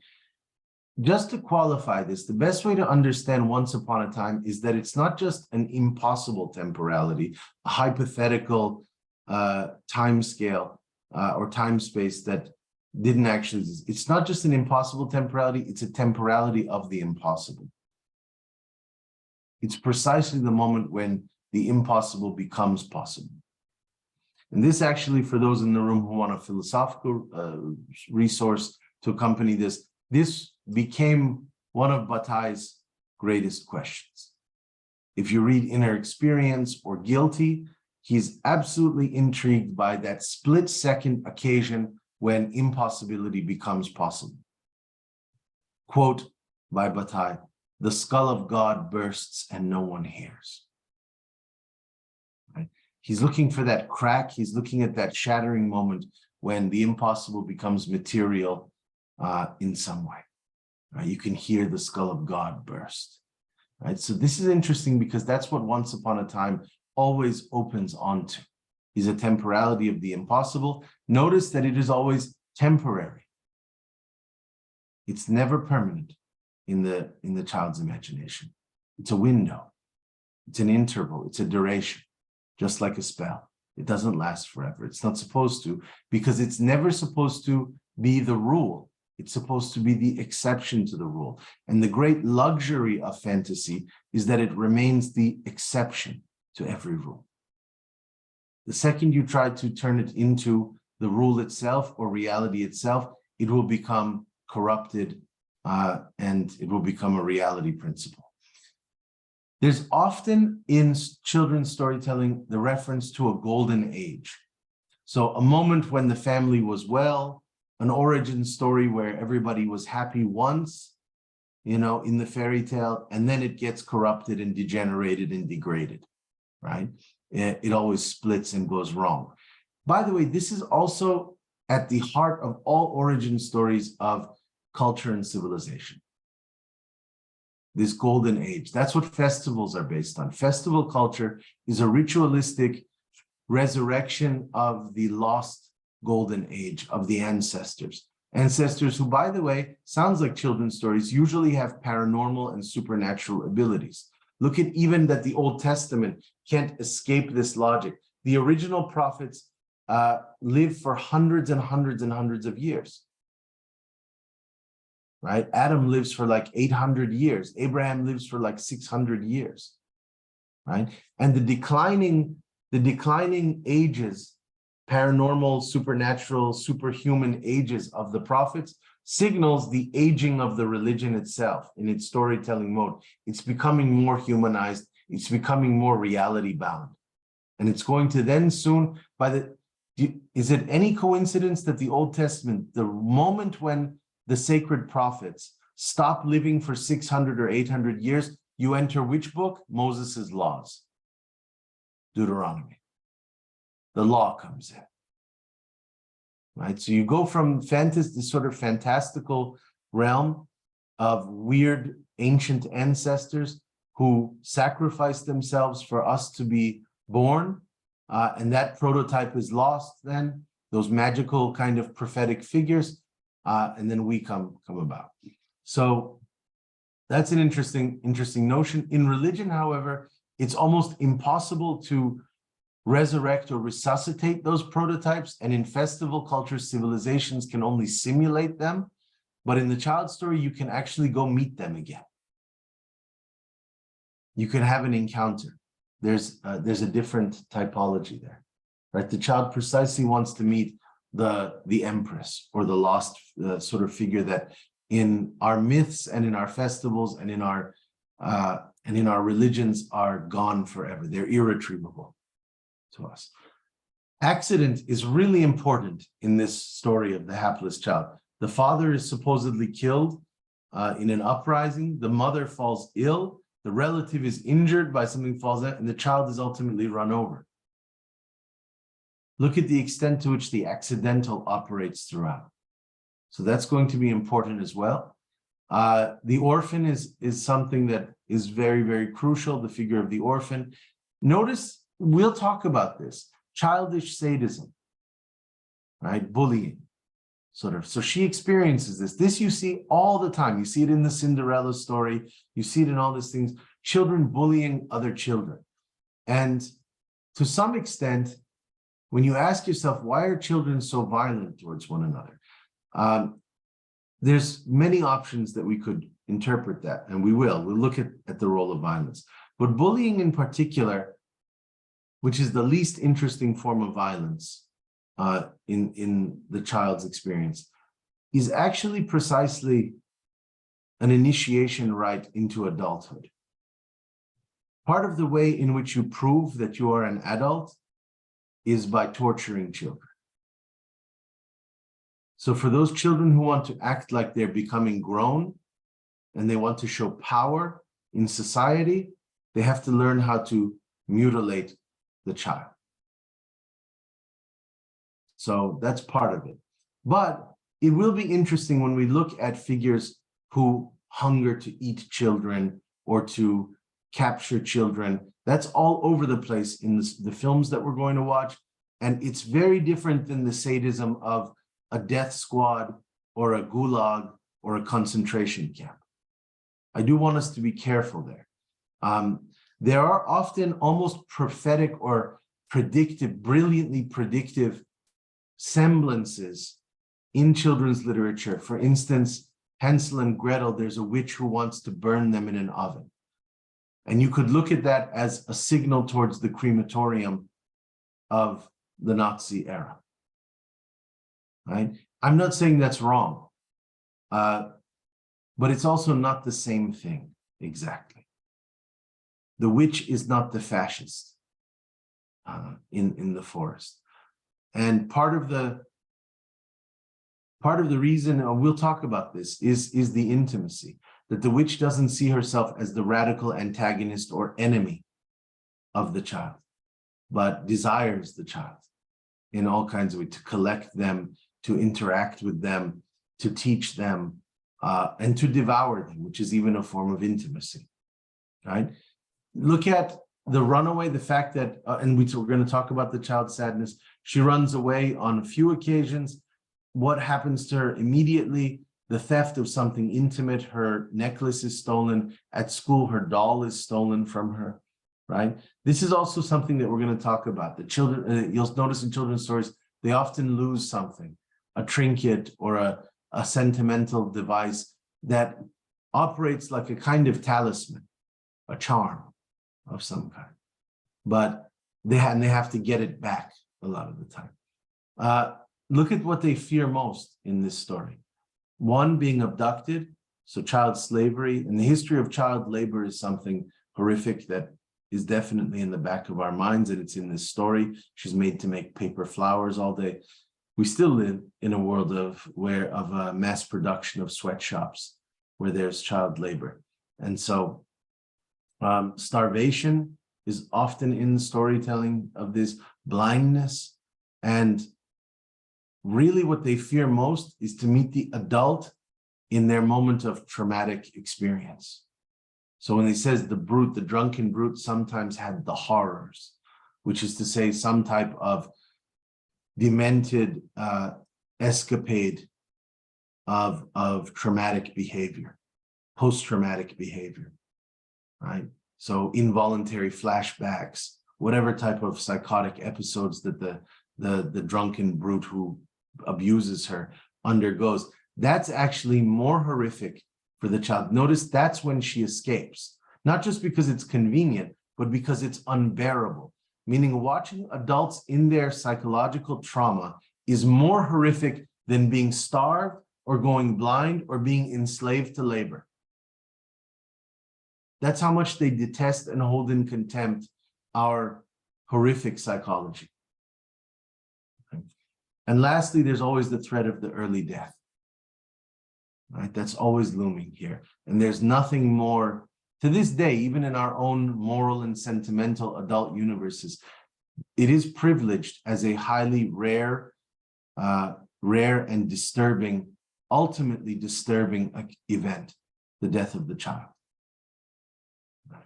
Not just because it undoes the natural order, but because of the sheer waste of potentiality that goes on there. But just notice that it is there always looming in children's literatures as well, children's storytelling, the possibility of the early death.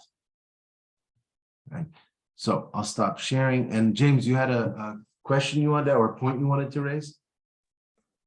I think in the gory story that it's a little more profound in that she becomes unrecognizable to her father. Mm-hmm. She really has lost everything and becomes something else really unbearable. Why is it, this is a really important question. I mean, it's not just that Gory is voyeuristically indulging in misery here. Why doesn't he give us at the very least that melodramatic, tragic finale where the father recognizes the dead child? Let the child die, but let him weep over, you know, in a moment of final connection of some kind. Why does he even steal that from us as a possibility? Well, that would be a luxury for the father, which I don't think he deserves. That's it, exactly. The father who conspicuously goes off to fight wars in other continents, you know, and to kill natives and all of that. Gory doesn't have much sympathy for that father figure. And so, but this is an amazing statement then, is that the most terrible thing that he can imagine to impose upon the father isn't the guilt of holding his dead child. Because, by the way, horrible, abusive parents can even turn the moment of their failure into a self-justifying, self-righteous narrative for themselves. Oh, what I would have done if only I were here in time. Oh, I always loved her. Oh, they'll come up with some rationalization for their failure or their violence even. He denies even that. He makes him hold the body of a dead child and to go through life not knowing whether his daughter is still alive or not. This is an interesting form of vengeance on behalf of the child's world by Gory against the adult, where he takes sides here. Miki, go ahead, please. I was just wondering, like, when we're looking at these different narratives and even the films, like, how should we rectify the fact that the stories are made by adults and we're like looking at the child's imagination? So this is an interesting thing, is that definitely it's going to be messy in this sense, because I'm never going to claim that any of these films that we watch are pure or perfect immersions, you know, that they've encapsulated or submerged themselves totally. There will be flaws and defects, and we can point that out. Sometimes when you're mapping things, wrong turns and wrong avenues are as helpful. So there may be a moment where it's fine to critique and say, well, in Labyrinth here, I think it clearly became moralizing, and that's a wrong turn, right? You know, of some kind. You could do that, but so we're really chasing flashes here. We're chasing sort of instances where we think they're onto something, and it's weird because I will summon Blanchot here when he writes about this idea called the disaster, the writing of the disaster, which is a phenomenal text, and he says there's no empirical evidence or discursive framework to understand the disaster, this catastrophic, obscene thing he's describing. He goes, and if you think what I'm talking about is something you've seen before, or an event, natural earth, like an earthquake or a flood or a horrific government of something, he goes, if there's a name for it or a paradigm, it's not what I mean. The disaster doesn't even have, you have never even seen anything like it yet. And the only way that we can recognize it is not through knowledge, but through mood. He suggests that the mood will tell you if you're close or far, almost like that children's game, like you're getting warmer, you're getting colder when you're trying to search for an object in a room that's hidden. We'll tell if we're warmer or colder based on the mood and possibly our aversion to the mood as adults who are analyzing. The things that make us tremble a little bit, the things that will confuse us. I would say confusion, not the things which will repulse us. That's too easy. But the thing, not the objects of our disgust or our condemnation in the films, but the things that we don't know quite what to do with them. I think that will give us a certain mood that then we can track it or trace it or diagram it, like Fernandez with the movements of his children in the hospital. Michelle, did you want to say something? Go ahead, please. Yeah, so I find all this really fascinating. Thank you. One thing I wanted to mention was that at least in America in the 80s, the police used to arrest the wrong parent in domestic violence cases because the child would be afraid of the police when they came to the house and would cling to the abusive partner because the abusive partner was aggressive, could fight the police. So then the police would assume that that partner was the safe one because the child was clinging to that partner. And I just find that really interesting because we're watching these 80s movies and I wonder how much of these narratives are shaped by because these are mostly American movies, right? Like how much they're shaped by our misunderstanding, all the things we do not understand about kids, Absolutely, Michelle, that's a great point. And also the fact that it was in the 80s that legalistically children started being brought into courtrooms as witnesses. Before that, children were not allowed to testify in court, even about violence that was done to themselves, right? And it becomes a very mercurial and awful tightrope walk to watch a child document violence against themselves or mention or sort of offer testimony of their own violence. There's and the weird things that they have to go through, the techniques that they would use, things like we don't need to get into all this, but giving them dolls and then asking them to demonstrate sort of on the doll how they were abused and things like that. These are also bizarre emergences of the 80s. So you're right. There's definitely a lot there, and we'll be aware of that for sure. Because usually, Michelle, at the beginning and at the end of these films is when you'll see the bookends when they're in the real. And in the moment when they're facing the adults, and the adults are usually portrayed very badly. And there is one of the films which is by is it Terry Gilliam, a very absurdist kind of director. We're going to watch a film called Time Bandits. And it always troubled me. I saw it when I was way too young. I was like 6 when I watched it.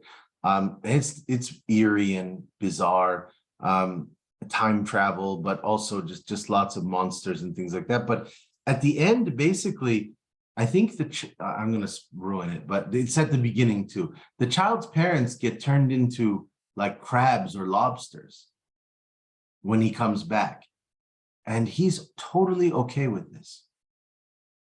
And this is an interesting question, that if the child was not constrained by, and you see this in children's horror, for instance, like Carrie or Children of the Corn, some of these old horror films, if children really had their way, if they were really given pure agency, how far would they go in their contempt for us as adults? Would they string us out in the cornfield like scarecrows, which is what happens in Children of the Corn? It's an interesting question. So yeah, thank you for that point. We're definitely we have lots of time to revisit these things. So unless there's any other point at this stage, we could actually jump into the strange question you might answer. It's my way of getting to know all of you at the outset here. If you had a question in mind of what you might ask. Listen, before we move, I had one question about what we discussed. I was wondering, like when you were giving us examples from, say, Hansel and Gretel and the witch, or, even when we are thinking of Alice, some of the things that you pointed out where the stories are not representations of the world within which they are made, right? Something where, they don't stand metaphorically necessarily.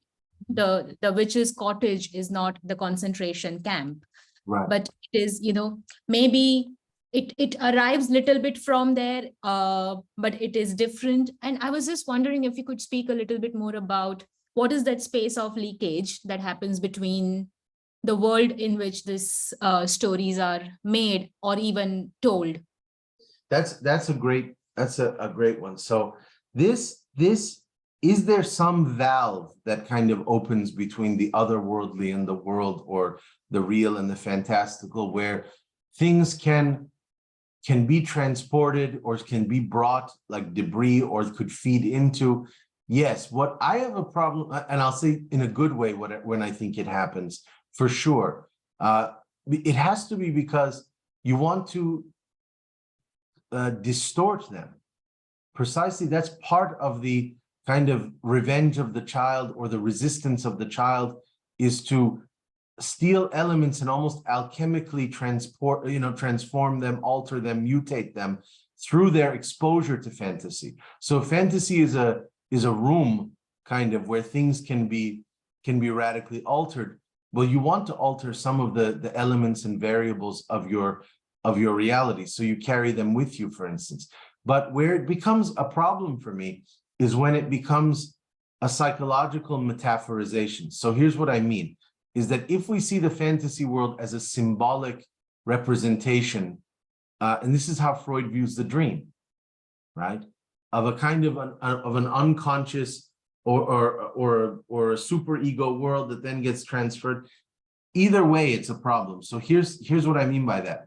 I really dislike the contemporary remakes of a lot of the things that we're going to see. So I really dislike Tim Burton's Alice in Wonderland, and also especially his Willy Wonka and the Chocolate Factory. And one of the reasons for that is because Willy Wonka and the Chocolate Factory, in its original cinematic debut, Gene Wilder plays the main role. You'll see it. He's just a spontaneous, eccentric anomaly of a being. You don't know why he's mad the way he is, why he's obsessed with chocolate, why he plays all these weird games and tricks on people. He's just a kind of malevolent, benevolent, trickster figure, a fool in a way, right? And it's awesome. And he's eccentric and strange just without any explanation. And then Tim Burton gets his hands on it, and Johnny Depp plays the new version. And you realize that his obsession with chocolate is a traumatic backlash to the fact that his father was a cruel dentist. God help me. This is the dumbest thing I've ever heard, right? And that he has trauma from the kind of psychological trauma from the suppression of the father who never let him have candy or chocolate as a kid. So if the fantasy world becomes caught in a dialectical opposition or a dichotomy with the real, that's when you get a kind of reverse replica that is just metaphorical or symbolic in a way, and it becomes as restrictive, and that's the problem with adolescent rebellion. The adolescent rebel is the teenager who sneaks out of the house or does the forbidden, is not free in any way. They're reactive. They're still caught in the dialectic stranglehold of the parent's authority. They're just doing the opposite of what they're told, but that's still on the chessboard of the parent. You follow? And they're still trapped in the logic of responding. So that's what we want to avoid. So another example of that I thought was terrible was the recent remake, maybe 15, 20 years old at this point, but recent remake of Where the Wild Things Are, where every voice of the wild things on the island was a voice of his parents or his teachers or his uncles back in reality. And I thought that choice by the director was catastrophically bad. Because then what you were realizing was that it was a psychological play acting of all his problems with his parents. And so, you know, one of them was his mother, one of them was his father, these monsters that he met in this faraway place. So that's a great point. I'm glad you brought this up, because part of the way we can avoid that type of bad overlap is not to read anything as symbolic or metaphorical, you know? And that's actually the lesson in Alice in Wonderland too. It is what it is, kind of. You know, things are never what they seem, but they are what they are. Meaning there's no deeper meaning that you have to uncover. So the Mad Hatter is mad. Why is he mad? You know, what is it really standing for? Nothing. There's no depth behind the surface, but there's complexity at the surface, right? So this becomes interesting. But yes, there are moments when, very interesting thing, that the dog in Labyrinth, so Sarah, the young girl, she has a dog. Her dog, who is her trusted companion, can only accompany her to the gate of the labyrinth, and then she turns him back. She doesn't allow the dog to continue into the fantasy world. But as soon as she gets into the fantasy world, she meets a hairy monster who's kind of dog-like, right? So this is interesting because it's not the same as Where the Wild Things Are, where it's supposed to be a kind of a copycat metaphor. Instead, it's a distortion of some kind, a carrying and a distortion. So interesting. Yeah, definitely we're going to get into all of this, and we'll have time to develop them, for sure. So anyway, who wants to start us off with a question for the child king, child sage, or child god of your choice? Can I start? Of course, others. Go ahead. Cool. I have a question for the child god, and my question is: when does something stop being a toy, or when does something cease to be a toy? Because I'm really interested of this figure of a toy, because the objects transform in toy, and the toy is transformed in objects in different ways. That's excellent. That's an excellent question. I love it.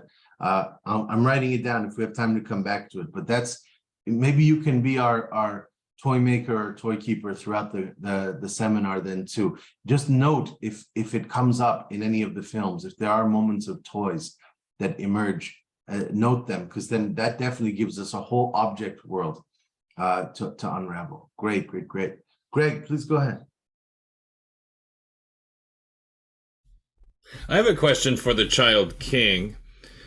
People think of children as sort of capricious and unpredictable emotionally, and I, like Deleuze, I think, I see some sort of underlying logic that I don't understand in their responses. So for the child king, because your duties include granting clemency, I wonder if the child king could give me some general guidelines as to who and when and what the conditions would be where I would err on the side of mercy. When is a pardon justified, and under what conditions or circumstances would I pardon someone? That's another powerful question. You guys right out the gate are asking some brilliant things here. It was a question for Emmanuel Levinas. What could have been said in the Holocaust to a Nazi officer that would have made them show mercy? And he ran up against the dead end of this question over and over again, kind of throwing up his hands in an ethical futility, like, is there anything that the other could have uttered at the moment of, I mean, you can try all the humanist appeals. I have a child, I have, I have a wife and a child. And so that's totally useless currency. What could have been said? I have a mother, you have a mother too. Attempts at sameness or resemblance, no way that's going to penetrate an ideology based on radical negation, right, of the enemy.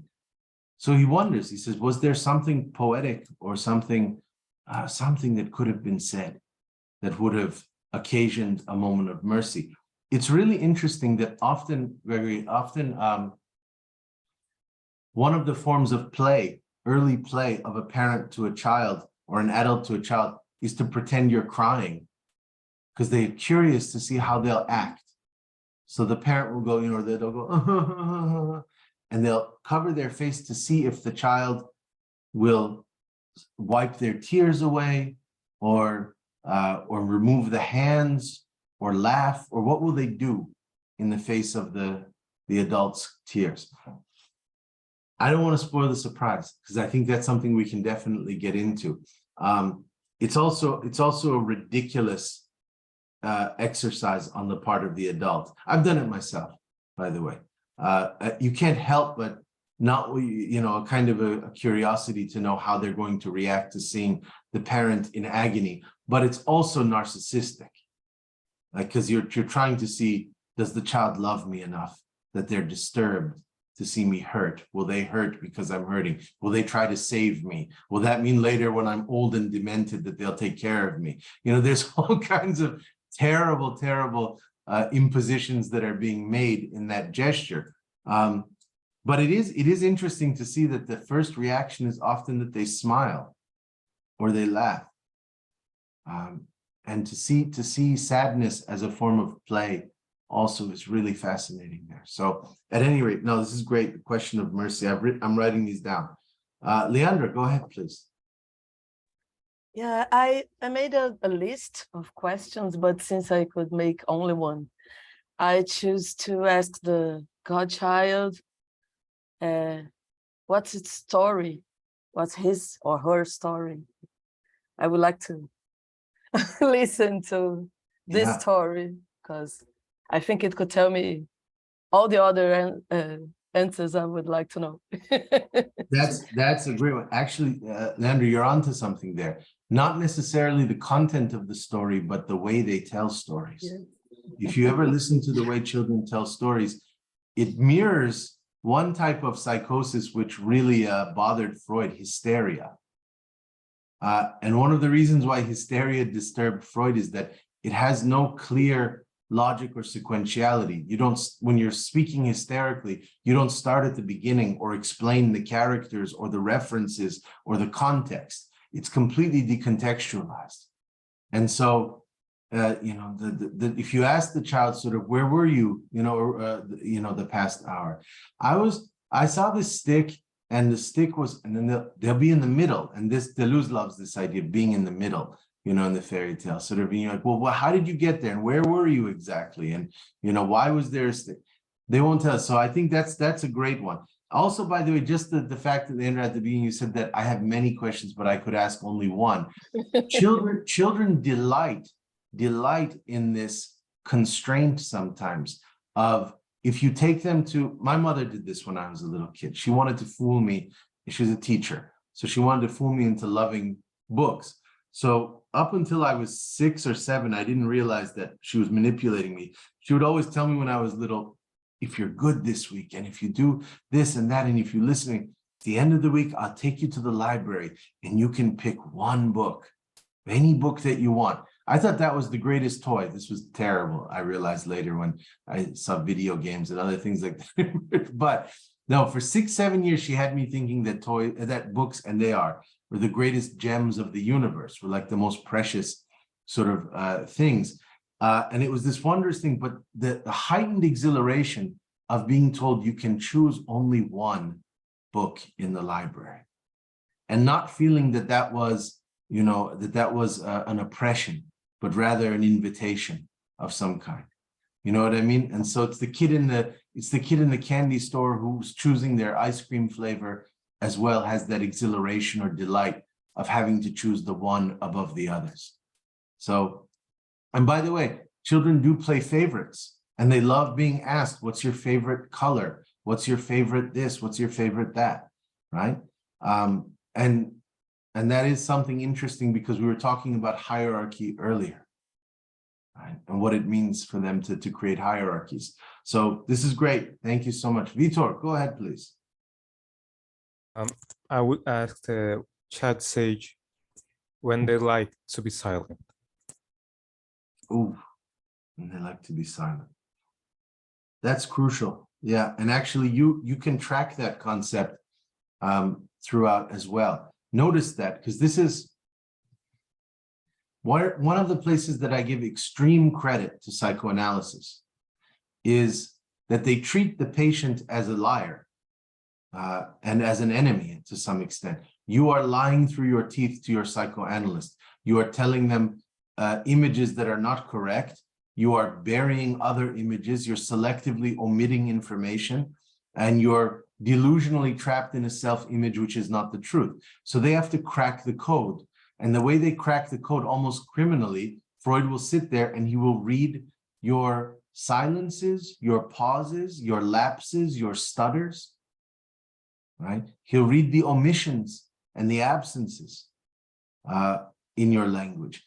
That's a brilliant revolution in the history of philosophy, by the way, that for millennia always looked for what was apparent, to discover the apparent. This is to try and read the invisible, at some levels. And so I'm not saying we should employ that, but here as well, let's read the silences. John Cage talks about this in his compositions, the silences. Free jazz artists know that the silences are actually some of the most crucial elements of soundscapes. And so it would be great, Vitor, if you pointed out in the films too, moments of silence, and we'll figure out why they're provocative. Awesome, thank you. Denise, do you want to go ahead, please? I don't know if it was my turn. I can go, but Go I ahead, don't know. please. Sure. I think I don't have a specific question, but I have more like a theme for the child god, and I think I'm interested in the child god because I am a very non-religious person in a heavily Catholic country of Mexico.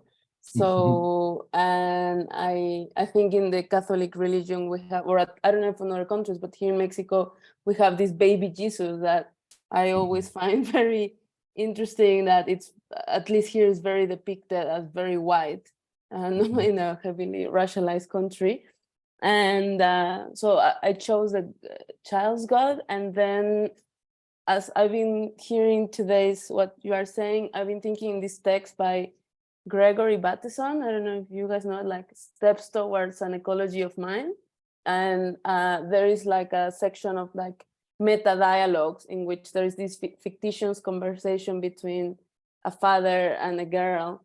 Then they discuss like things about language. So I was thinking that I would love to have like a meta dialogue with the Mexican Catholic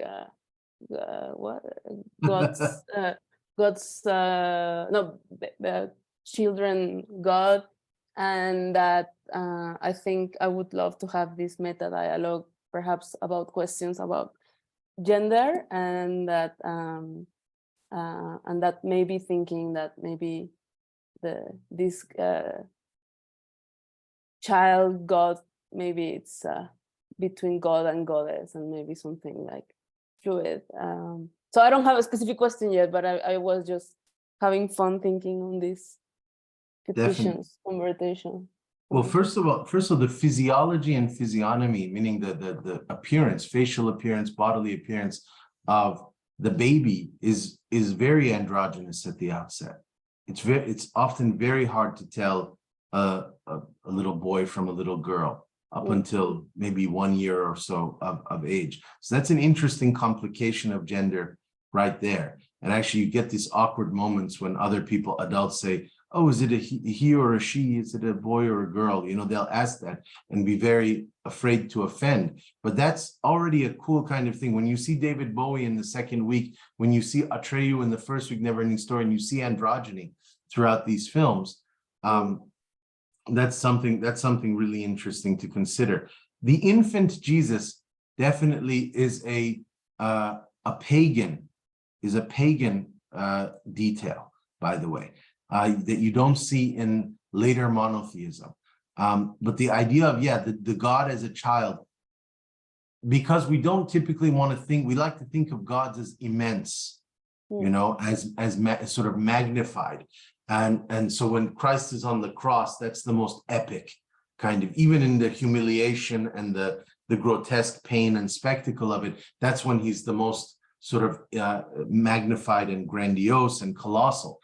So to see this baby that you're supposed to worship, that's a throwback to the world of idols, where your God would be this miniature little carved stone entity that was in the house. And the idea of how you could worship something smaller than you, something tiny, you know, and believe that it ran the universe. That's idolatry to a certain extent, which is why you see that depiction only done in scenes of idolatry, like the nativity scene, idol scenes, right? Which is interesting. I would mention one other thing too, since you mentioned Mexico.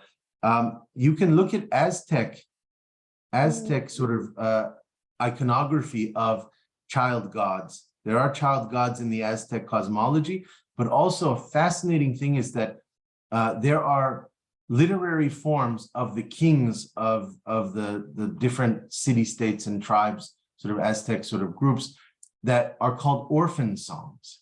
And the orphan songs of the Aztecs were in reference to the idea that their cosmological view was that the gods created us and abandoned us. Some of them held this viewpoint.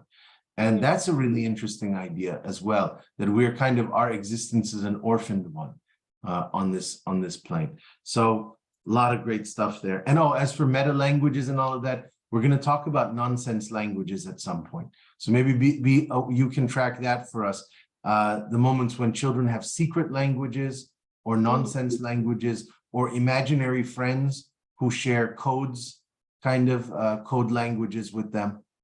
So it's something good to think of. Dusan, go ahead, please. Thank you so much.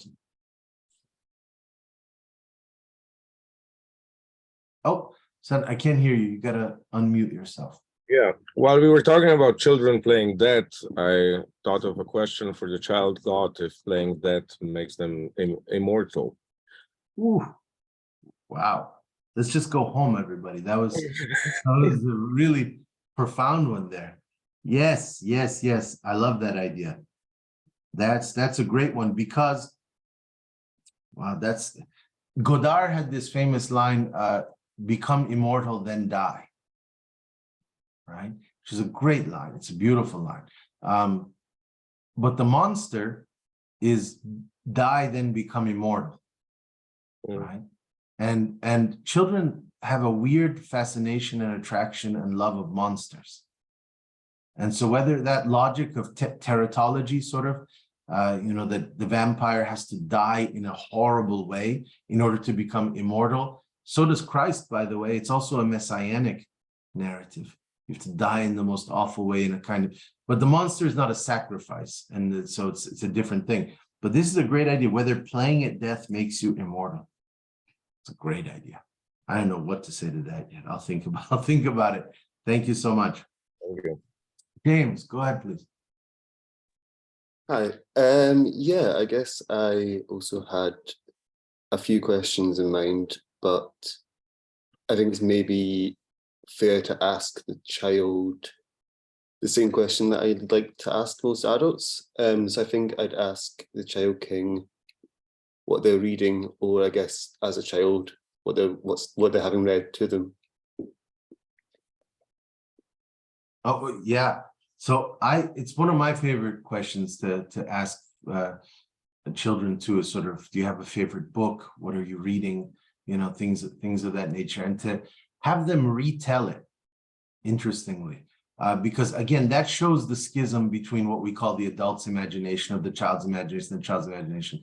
When you tell them they don't repeat verbatim the way that all of us here can quote great thinkers that we like, and someone say, well, as Judith Butler says in that kind of academic exercise of recitation. That's not how children tell their favorite stories, right? So if you go to them and say, is there a book that you read a lot or something? They go, oh yeah. And then actually what the first gesture is, they'll try to run to show it to you. They'll invite you to their bookcase, or they'll say, come look, I'll show you. But if you tell them no, and you say, just tell it to me, the way they tell it is bizarre. And it's awesome. And we could definitely dissect that. And that's, again, one of those questions that I don't mind. What's your favorite color? What's your favorite book? You know what the awful adult version of that is? What do you want to be when you grow up? Because that's asking for a different type of hierarchical selection, not based on whim or based on appearance or based on the magnetism of something, but based on, yeah, have you learned how to judge correctly according to our standards? You know? And if you actually look, sadly, if you actually look at the commonmost 10 responses of children to that question, they are scattered between daredevil professions, like a pilot or a, you know, kind of adventurous ones, or authority figures, police, firemen, right? And so they're in that, again, that borderland zone where they're starting to learn what they're supposed to say, you know, and so they're fighting it, but at the same time torn to ask that question. So I've never asked that, by the way, of a child. What do you want to be when you grow up? I hate that question. But at any rate, okay, Alvaro, go ahead, please. Okay, to the child god, I would ask him if it would be possible to transform labor into play or games, and if so, why he doesn't do it. To turn labor into play. You know, one of the most horrendous, this is one of the tricks of capitalism, by the way, that oftentimes all our technologies, which are, you know, extremely, I mean, they command us into a certain obedience, they're more and more gamified, right? Everything is gamified. Online dating is gamified, and, you know, and all sort of all these processes become increasingly gamified. So definitely that's one of the tricks, the awful tricks that we're facing in a very weird moment of history, which is no longer prohibitive. Power doesn't say thou shalt not, you know, and negate you. Instead, it tempts you through false pleasure principles, and one of which is that it's all play. And you notice even the extent to which corporations have undergone a revolution in their workplace structures to have these playful things. Google's headquarters has video game rooms and spa rooms and nap rooms, right? Almost playing to the child, the false child, the imposter child, sort of in this space of productive labor. And the reason why these headquarters are doing that is they've discovered that they stay longer at work. If you create this sort of Wonderland Disneyfied kind of pleasure center there, where there's, you know, video games and virtual reality and TVs everywhere, and you tell them anytime you want, just go take a nap for an hour. You know, if you want to play video games, get up from your desk and play video games. They found that they get 16 hours of labor out of them by doing this. It multiplies their desire to stay there rather than to go home. Often they sleep. They create sleep quarters for them too. They want to spend overnight coding, but then playing some video games, but then they go back to coding. So it's a great question. How to turn, there's also on another side of the spectrum, just to show that even a so-called communist regime can play this game. One of Mao's innovations was to make factory workers sing while they worked, right? And that was to get them in productive rhythm, that it keeps you moving. It's the same logic as white noise in the grocery store, meaning that music that nobody actually listens to, that they're not paying attention to, it just wafts kind of the music playing. It keeps you moving from aisle to aisle, which is to say buying, right? So definitely, how would the child remedy this of turning labor into play in a way that didn't resemble these types of treacherous ones? Oh, that's a great question. You know, there are children's films, ones I don't particularly like Mary Poppins and things like that, where some nanny figure tries to make labor fun by, again, singing songs while they make their beds and things like that. I always hated those moments, to be quite honest with you. So this question for the child god is a really good one. Yeah, how does, and by the way, children can do constructive things and it's still game-like and fun. So they can build cities with blocks, you know?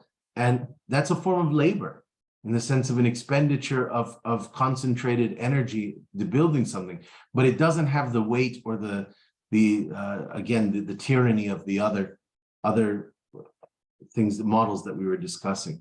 Thanks, Albert. I'm going to think about that. Isabel, go ahead, please.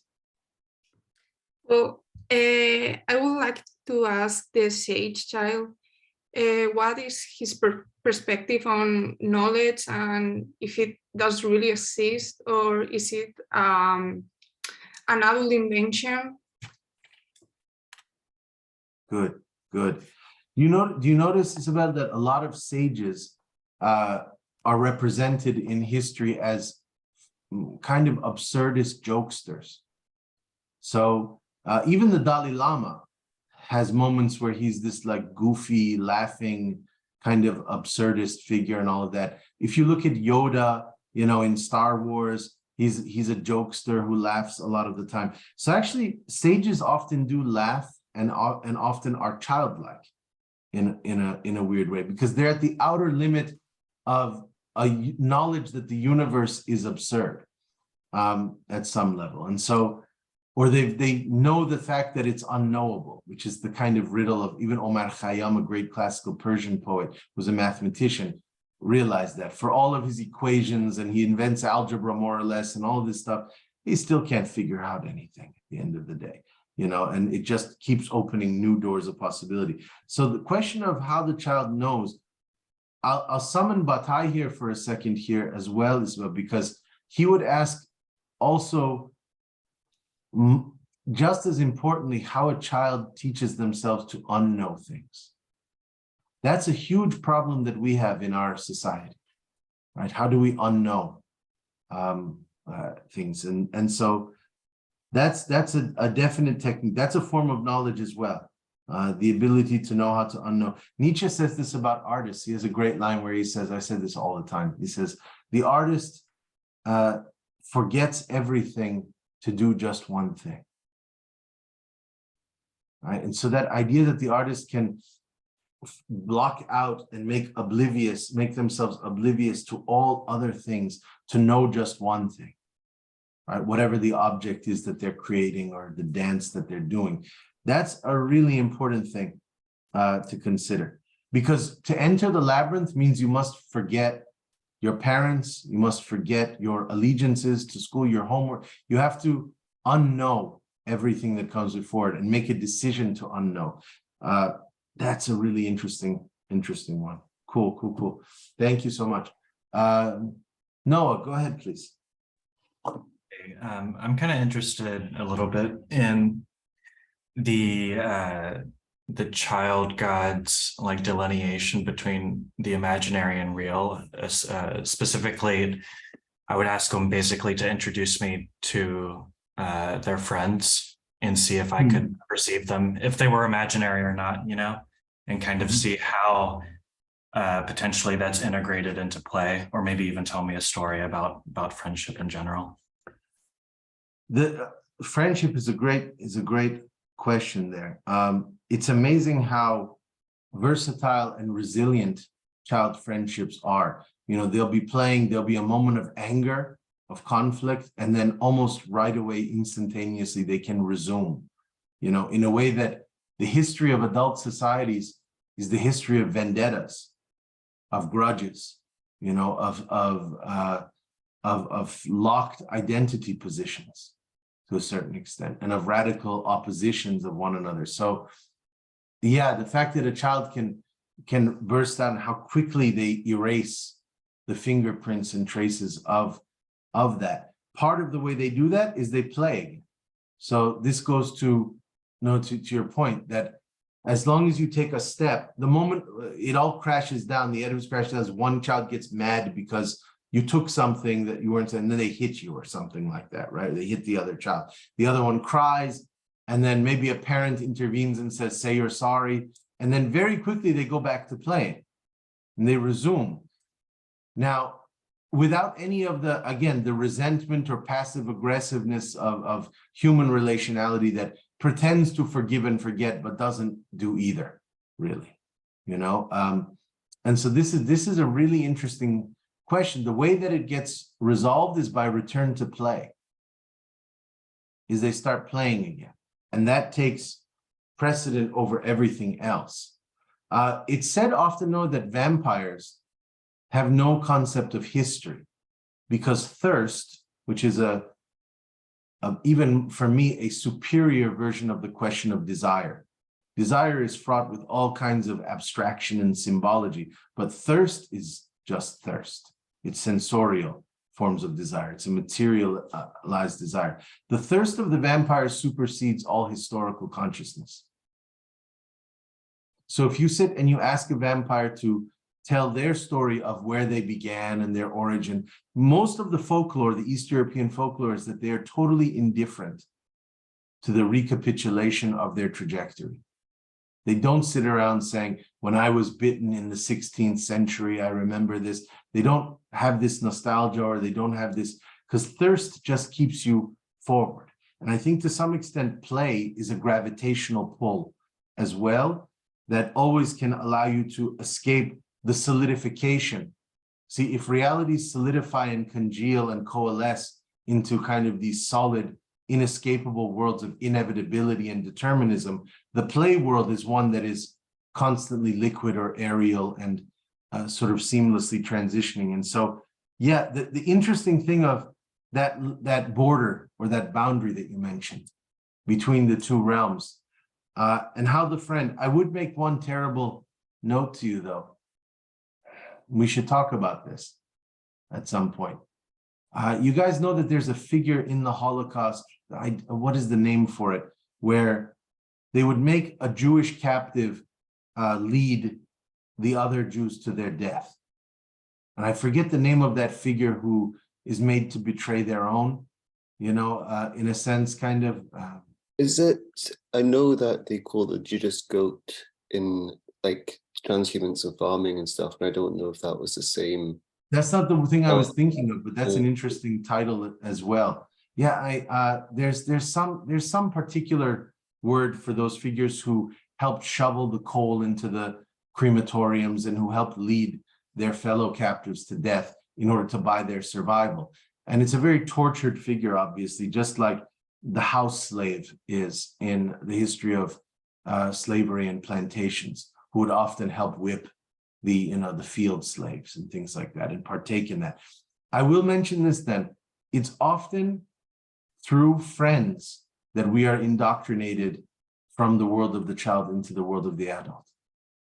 And often parents will manipulate, or teachers will manipulate those friendships, because we'll move into their world of judgment and law and codification through a friend.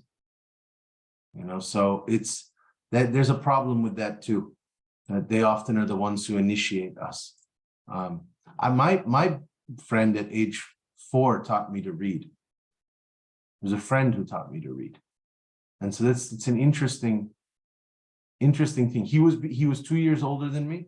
He was in first grade, so he had been taught to read, and he taught me how to read. So you see that intermediary function, you know, can be carried out. Cool. Joe, go ahead, please. I would like to ask the child sage this question. Why do children love running?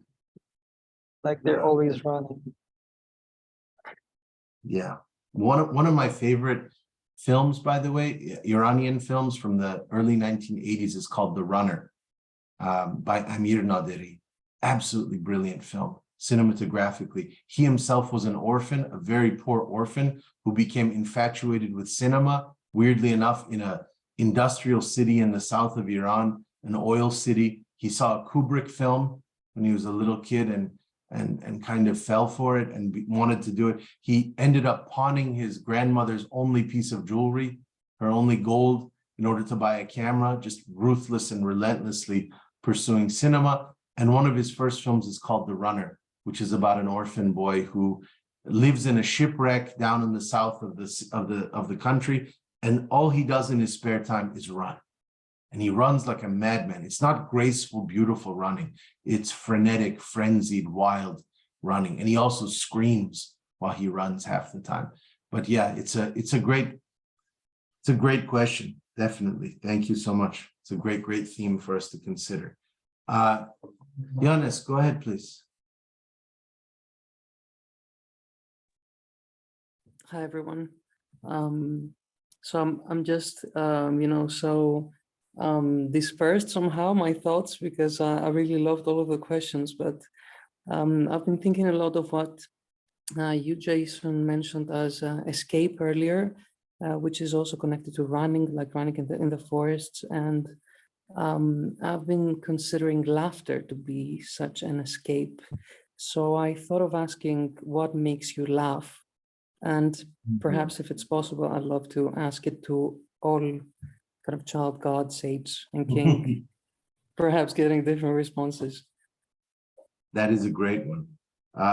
There are, without over-analyzing it, because it's a wonderful question, children, there are multiple typologies of laughter, but one of the most interesting ones are involuntary laughter, which are just kind of convulsive, spasmodic. There's no joke that was told. Something doesn't even have to happen.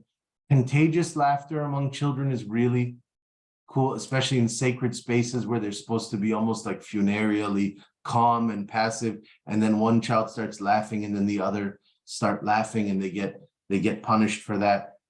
Sort of the contagious aspect of laughter.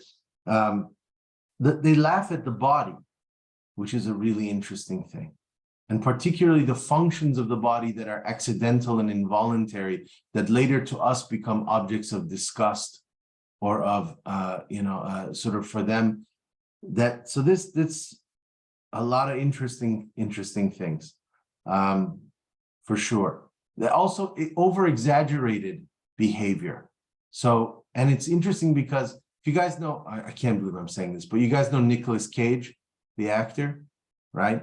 You can fall where you stand on whether he's a terrible actor or not. He overacts, but I forgave him slightly for his over-the-top expressiveness and all that, because he mentioned that he actually studied kabuki theater, East Asian traditions of melodrama, and he loved the exaggerated smiles and wild eyes and kind of sort of irradiated emotional spectrum of these figures. But he also studied child theater and puppetry, and he looked at these kind of forms and he said they're also highly exaggerated movements and tones and facialities, and children laugh at that, the excess of it. And so I think that's an interesting one as well. Maybe, Yannis, you can look at when the children laugh in the films and trace that for us. That would be great if you could map that also. Who's left? James, did you ask a question? I was thinking of a poem by W.B. Yeats called The Stolen Child. And the question I have is for the child sage in regard to why the world is so full of weeping, and how could I understand that? Yeah. You can ask a child without it being a psychoanalytic interrogation, what makes you cry? Or in the same way that you can watch when they laugh, you can watch when they cry. One of the things interesting, just James, that the Catholic Church had a real problem, that the moment of the crisis of faith, where it would lose a lot of followers actually, was in childhood. When, this is an interesting thing, when children's pets would die, and the orthodox standard response of the Catholic Church is that animals don't go to heaven. And when they hear this, they're like, game over, I'm out. A lot of kids defy sort of inscription into the faith based on that one moment of loss, and the way that the adult world reacts to it, or the faith reacts to it. And so you'll see, the reason I brought that up is because in the Neverending Story, our first film, the moment where you see the greatest tears is when a horse dies. The warrior's horse dies. The child warrior. That's another fourth character we could have added. Sorry to interrupt. I know we're at the final thing. we'll go over just a minute or two to get everybody else's things, but thank you for that. Yeah, so maybe you can track that as well. Just think of that, the tears of the child, for sure. Who's left? Who's it? Megan, go ahead, please. Hi. Okay, so to the child, I guess the child God, I might ask if they could be any animal, what would they be? Or if they could be anything other than a human, which they're not, they're a god, what would they be? That is an awesome question, because what it would reveal, it's one of those good ones, like what would your favorite be? What would your dream sort of be? It's also, by the way, it's interesting because it's the delight we get when we fantasize that Orientalist fantasy of the genie with 3 wishes, the magic lamp.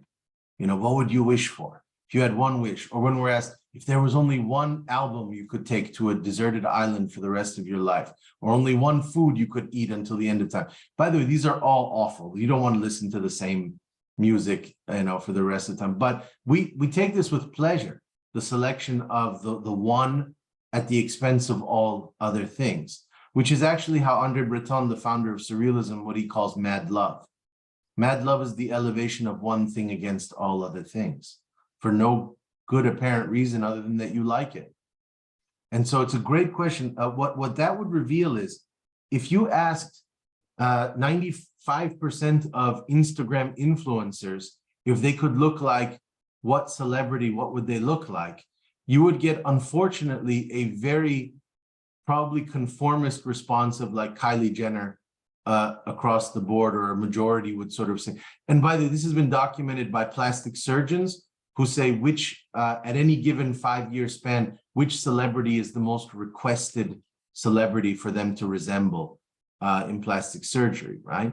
And so Angelina Jolie had a good like 10-year run, by the way, in the plastic surgery. She's not anymore the idol of plastic surgery. But anyway, but what's interesting to Megan's point is, what animals the child would choose would be radically different. And that's an awesome thing, because when they imagine their ideal, it would not be the same. And this you'd only find in the adult world parallelism in indigenous tribal cultures, where one person affiliates with the bear, another with the scorpion, another with the wolf, right? And that there's no preset, necessarily totemic hierarchy that this one is the ultimate one or the best one, right? Even kung fu schools had that. You had snake style, you had tiger style, you had praying mantis style. And let's say you're someone who wants to be a practitioner. How do you decide? Well, it's almost a childlike, like, I don't know, I just kind of like the idea of the praying mantis, or I like the tiger, or I like the, I mean, it could be geographical too, that in your province they teach that style. I don't want to overly romanticize it, but assuming you were totally free to make the choice, you have no knowledge. It would just go on, what animal do you want to be? Right? So very cool question. Thank you. Who's that? Miki, have you gone yet with a question?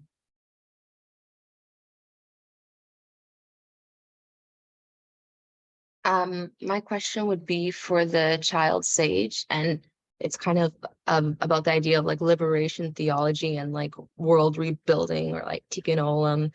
And it would be kind of like, is there a way that you can sort of prime a child, because me and my husband are about to have our first baby, to be able to find their sort of place in the schema of that, without them having to go through some kind of like gut-wrenching process of being like severed from society, and then finding their way back to figuring out what that, like, you know, dharma, to use the Sanskrit term, is. Well, when you mentioned liberation theology at the outset, right?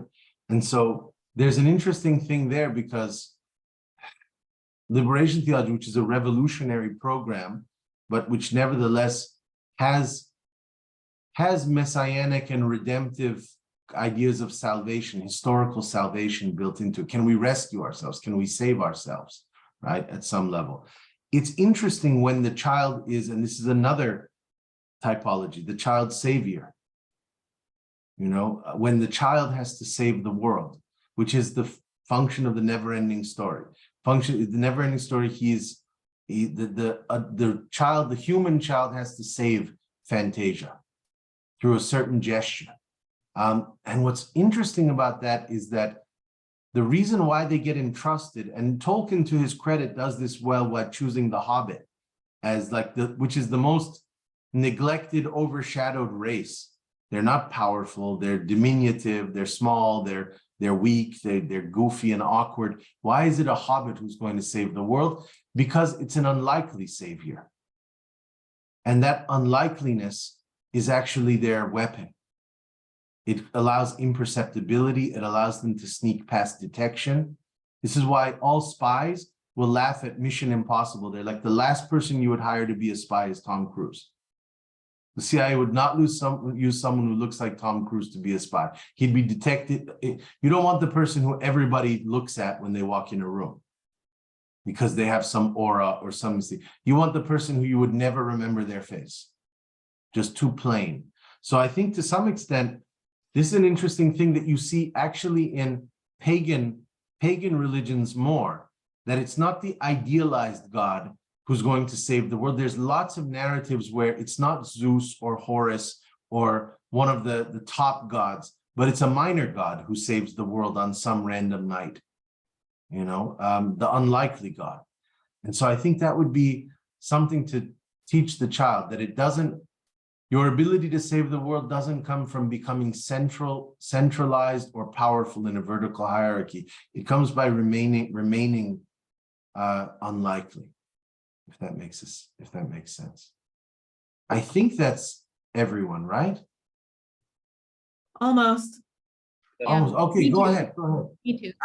But I just wanted to ask, like, the child sage, why are adults so obsessed with building utopias when they keep not working? And why do they keep trying to build new versions of utopia? But yeah, that's a great one. And you'll notice that neither Labyrinth nor the Neverending Story are utopias nor dystopias. Just like Wonderland is not a utopia or a dystopia. There's plenty of fear, there's plenty of violence, there's plenty of death, but it's not a nightmarish dystopia, and it's also full of delight, it's full of pleasure, it's full of excitement, but it's not a utopia. And so Foucault has a term heterotopia, which is an interesting one, but there's ideas like protopias, which means something else, but we can come up with our own. But this is a really good question, yeah. And children, by the way, are suspicious of utopias. That's why always when the kingdom is in perfect order, something's got to go wrong in their stories. Oh, and I wanted to mention real quick before we close up, I'm autistic and this is my art. And I didn't know about this Delaney, is that his name, guy? Yeah. What I've been making. Oh, look at that. Wow. Amazing. Like the spider web of the movement. That's awesome. That's awesome. No, that's awesome. Well, definitely Google him. You'll find a kindred spirit, and a companion sort of in that world. That's awesome. Ishita, did you have something you wanted to mention as well? I had a question to ask the child sage, which initially I was curious about. How did they know that they became wise? But we addressed that with the idea of knowledge. So the next question I would ask is to the child sage again, that how do they play with all that is invisible around them? Wow, that is great. Just to say this quickly, I know we're over time, but this is great stuff.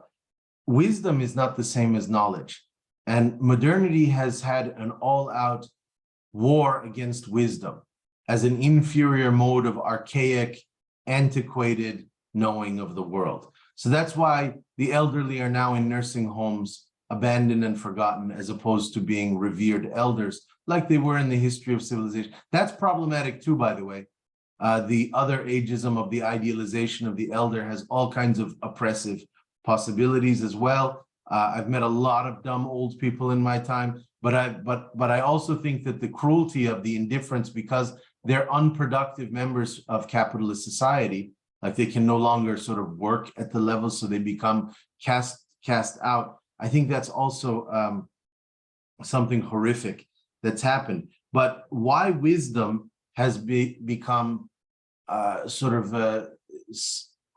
completely banished for the sake of knowledge, and forms of highly instrumentalized knowledge, like how to work your phone, these sort of specialized forms of just everyday banal knowledge, technical knowledge in a way. Wisdom is something that sometimes is described as a gift, which is a kind of ethereal or mysterious origin story.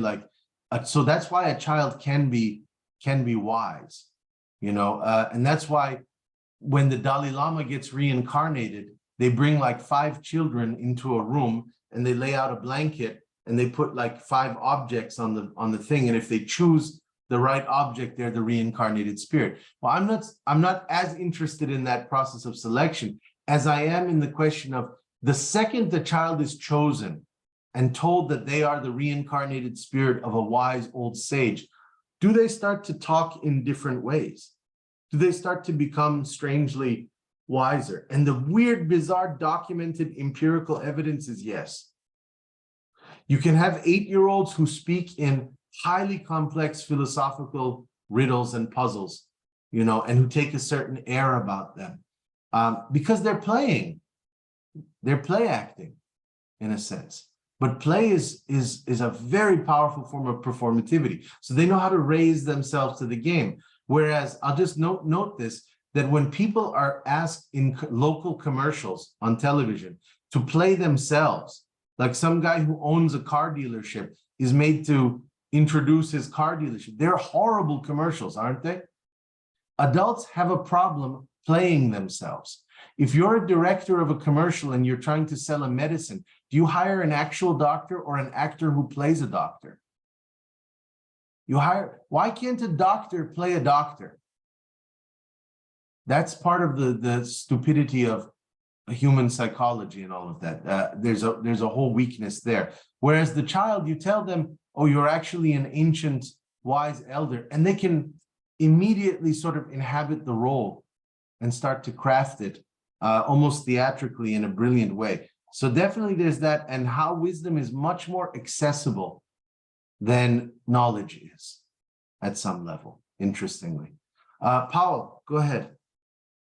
Yeah, I had several questions in the course of our conversation. The last one is like a kind of a childish opposition to the question you didn't like. Mainly, you said that you don't like children being asked who they want to be when they grow up. So my question would be, the child god or child king or child sage, would she or he become when she doesn't have to grow up? That would be the... Nice. Well, you have your Peter Pan syndrome there then. Yes, can the child stay the child forever? Yes, but as well, we bestow them with the functions. They're like a kind of adults, and there's like you need to outgrow these functions, because you can't say like eternal child god or eternal child king. Yeah, these roles are like a kind of projecting into the future. When like getting like adult king or adult sage or adults.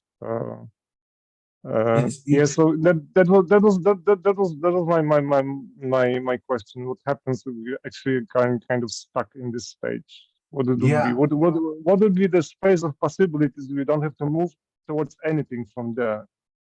This is complete as a child, yeah. There's a moment in the film Labyrinth, which we'll see in the second thing, where there's a moment of frozen time. There's a masquerade ball, and he freezes time there.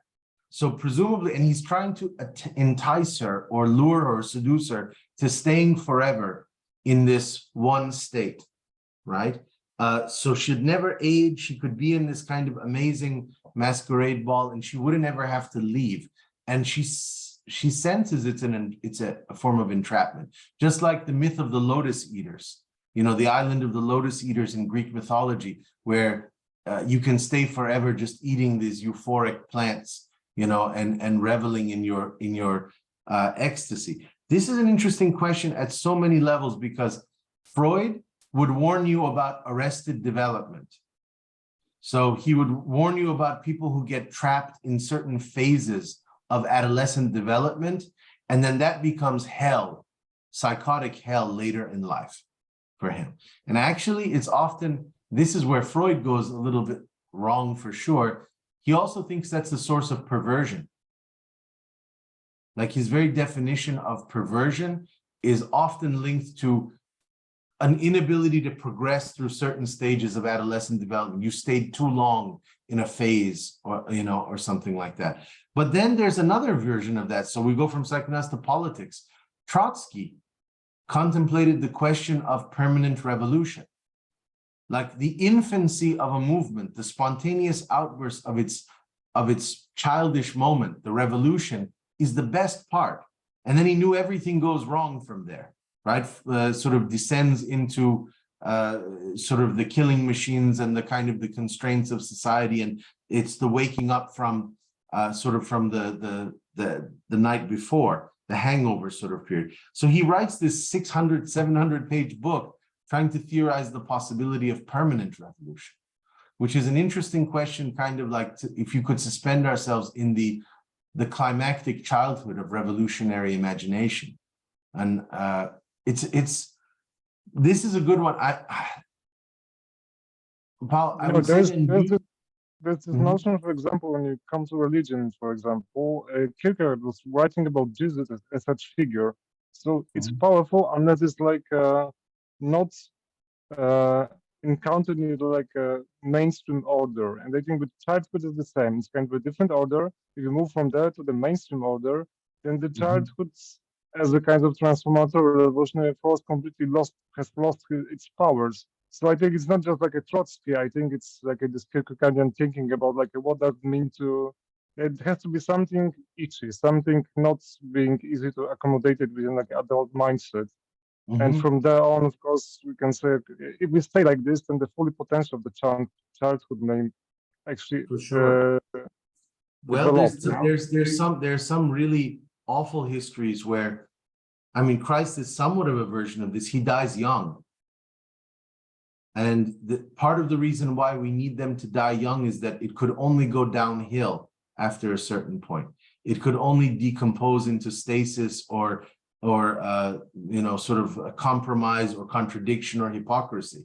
Like after a certain point at their height, and there are, just as a last thing to say, there are writers, for instance, or artists who died young, and we always adore them at some levels, because we think of the promise and the prospect and the tragedy of it. And we always say, oh God, what would Rimbaud have done if he had lived another, 30 years? Probably not much good. What would Tupac Shakur have done if he had been able to keep rapping, later? He'd probably be selling out like Snoop Dogg is and being in every video, and sort of in pop culture. So sometimes we like to kill our idols in their infancy, precisely to sustain them at their apex. That's a great question too, for sure. All right, you guys are running circles around me. Wonderful stuff. Next week, watch The Neverending Story, one of the masterpieces of my childhood. Ankur will send you a reminder also. And do you want to mention anything about signing up, Ankur, for presentations? Yeah, how we would like to do it. Is it in the group or individuals? And I'm sharing the link in the chat box, and I will email it again. Let me say this just to make sense of it, so you know. There are no readings. We're just watching films all semester, but these are texts. These are very elaborate texts, obviously. So watch them. But the group, the presentations, two things to note about them. Whoever's presenting for next week, the week after, all that, you're presenting on a film that we don't watch collectively, a different children's film. So there's a list of those on the syllabus. So I think next week, we're all watching The Neverending Story, but the first presenters will watch Dark Crystal as well, The Dark Crystal, okay? And you'll present on that. I think the week after we watch Labyrinth collectively, but you will do Pan's Labyrinth. The presenters will do Pan's Labyrinth, for instance. And a lot of those films are not from the 80s also, so it gives us some versatility. Now the next, so just be aware, you can look it on the syllabus and see what's assigned to each presentation week. If let's say 3 or 4 of you are going to present next week, 3 of you next week, the question of whether or not you need to coordinate is up to you. So sometimes it's the case that it's good to correspond and just say, I was thinking of, doing this, or this. But sometimes people very nicely collaborate and they kind of follow one another, or you divide up certain aspects. One looks at space, one looks at something else, imagery, one looks at this or different parts or whatever. Sometimes it's just three independent individual presentations. I leave that to you to decide how you want to coordinate it or not coordinate it. But definitely sign up as soon as possible. When Ankur sends you the link to the weeks, definitely get ahead in choosing. Any questions? And is there something like specific with the like maybe like focusing one particular aspect of the movie, or how the presentation would kind of work? Honestly, I want to leave it wide open, because I could give you conceptual oriented. I could say, well, I'd like you to focus on time, space, movement, the body, objects, and and do presentation on those things. That's very easy. I could say, I want you to track nothingness, pain and pleasure, fear. These are concepts that I could very easily throw out, but I'd rather not do that this time. Okay. To honor my own rules of the game that I said at the outset, which is not to sort of impose an orientation. Whatever you find that you think is captivating, however you want to develop it, whatever details, whatever scenes, whatever characters, whatever appearances, color schemes, architectures, whatever you find in these films that intrigues you, form a narrative around it, a set of observations around it. Okay? Yes. Awesome. Good seeing everybody. I'm looking forward to this. I'll see you next week.